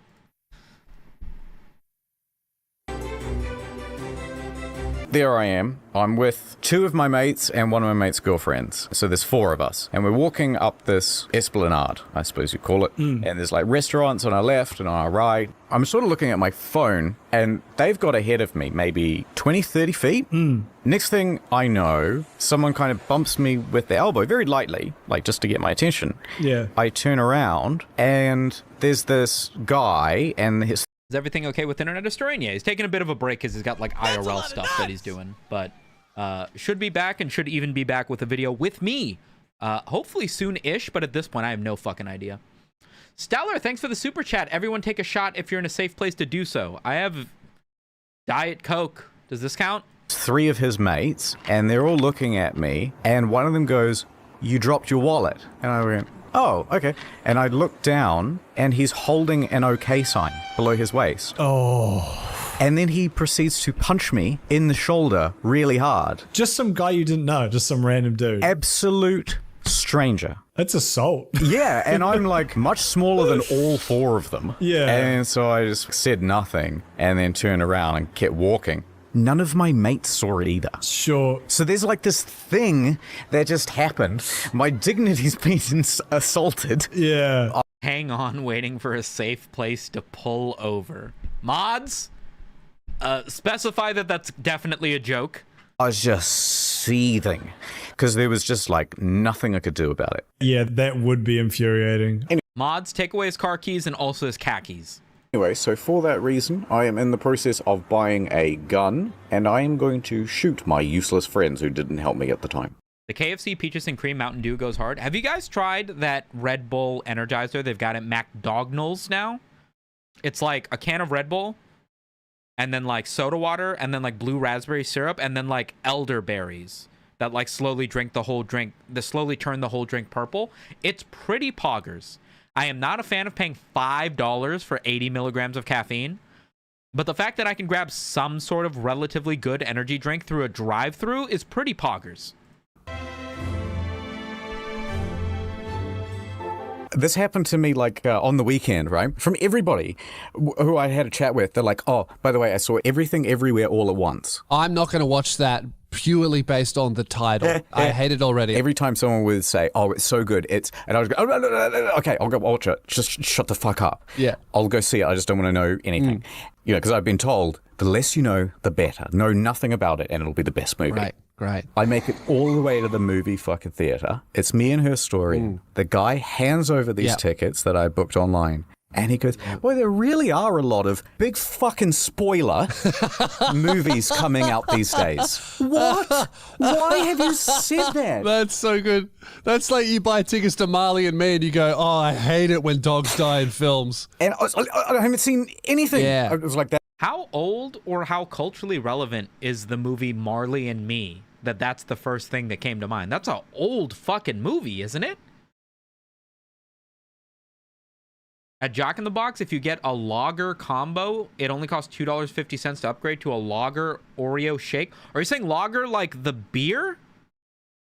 Surely not, right?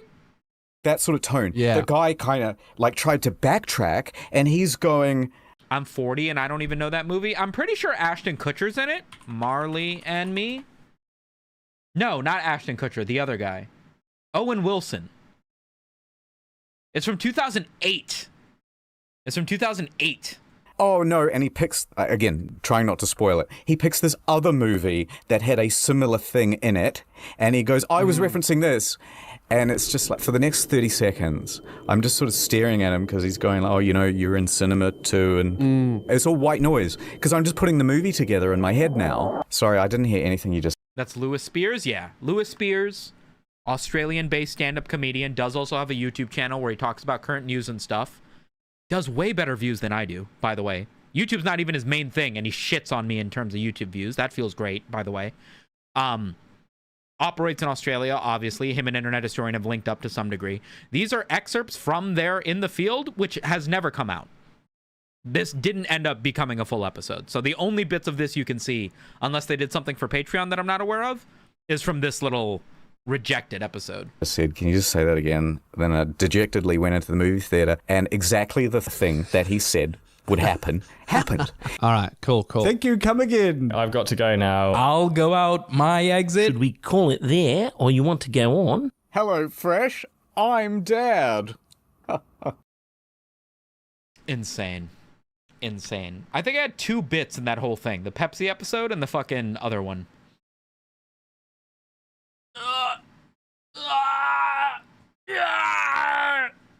I guess we call it there, gamers. That is every In the Field that I have ever been in. Somehow, it has been 2 years from the recent In the Field episode. Hopefully, the next one that I'm in comes out soonish. But you know these things take fucking forever. Sumito, I've got a roleplay scenario to run by you, and I'd like to see what you would have done if you've got a few minutes for it. Happened to me today. Yeah, let me know. Let me know. Let's end the stream with that. Your internet historian aren't even good enough friends to give each other free Patreon subs. I mean, I'm sure I could ask him. I'm sure I could ask him. That's because your content was too good to be rejected. Let's all pretend that's the case. Let's all pretend that's the case. Yeah. I keep being like, what? Finding out my top YouTubers are married. Yeah. I mean, I guess Internet Historian hasn't done like a big announcement of being married or whatever, but yeah. Internet Historian's married. I'm married. JonTron's married, I'm pretty sure. And I don't think I can say publicly if anybody else is married, because I don't know if they share that stuff on their YouTube channel. So I will not. Larry David and Ricky Gervais come to my show. It's just $500. I do not know what that is in a reference to. I do not know what you are referencing, friend. Married to the job? If I was married to this job, I would hate my wife. I'm telling you right now. I would hate my wife. Anton, you got a scenario for me? You get your Uber Eats delivery of Checkers. You open the door, and there's also your Amazon order. You bring both inside. As you're eating your food, somebody wildly bangs on your door. I would assume I probably got the wrong food, and that's the Uber Eats guy trying to save his fucking 2 separate paychecks from getting messed up. That being said, I've got like a kid who keeps like ding-dong ditching on my door, and like once a month we'll just knock on it and then run away, and now I'm like overly sensitive to it.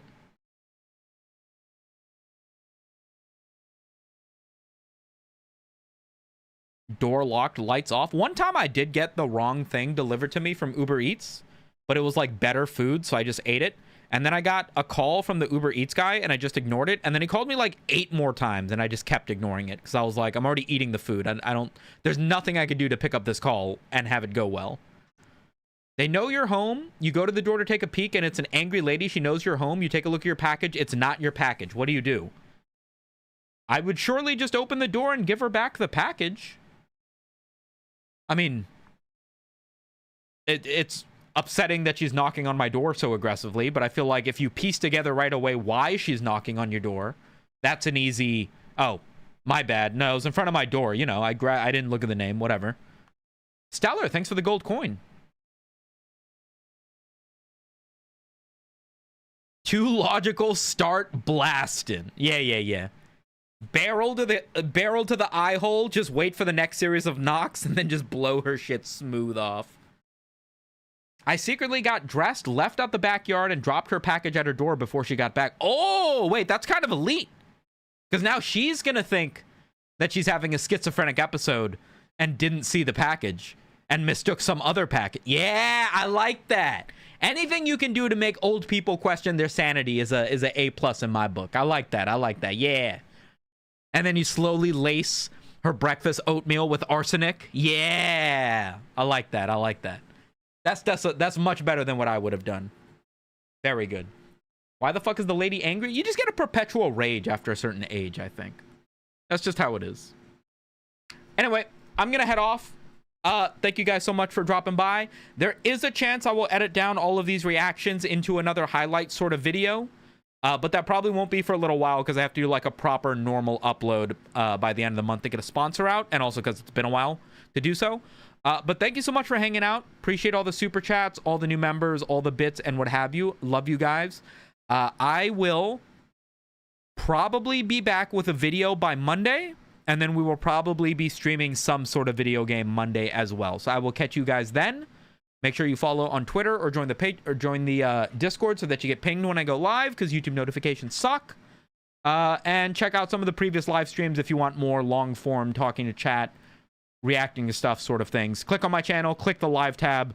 There's 6 months of video games, reactions, all sorts of other stuff if you enjoyed this one. Otherwise, I'll catch you then, yeah? Have a good night, everybody. Shpisu.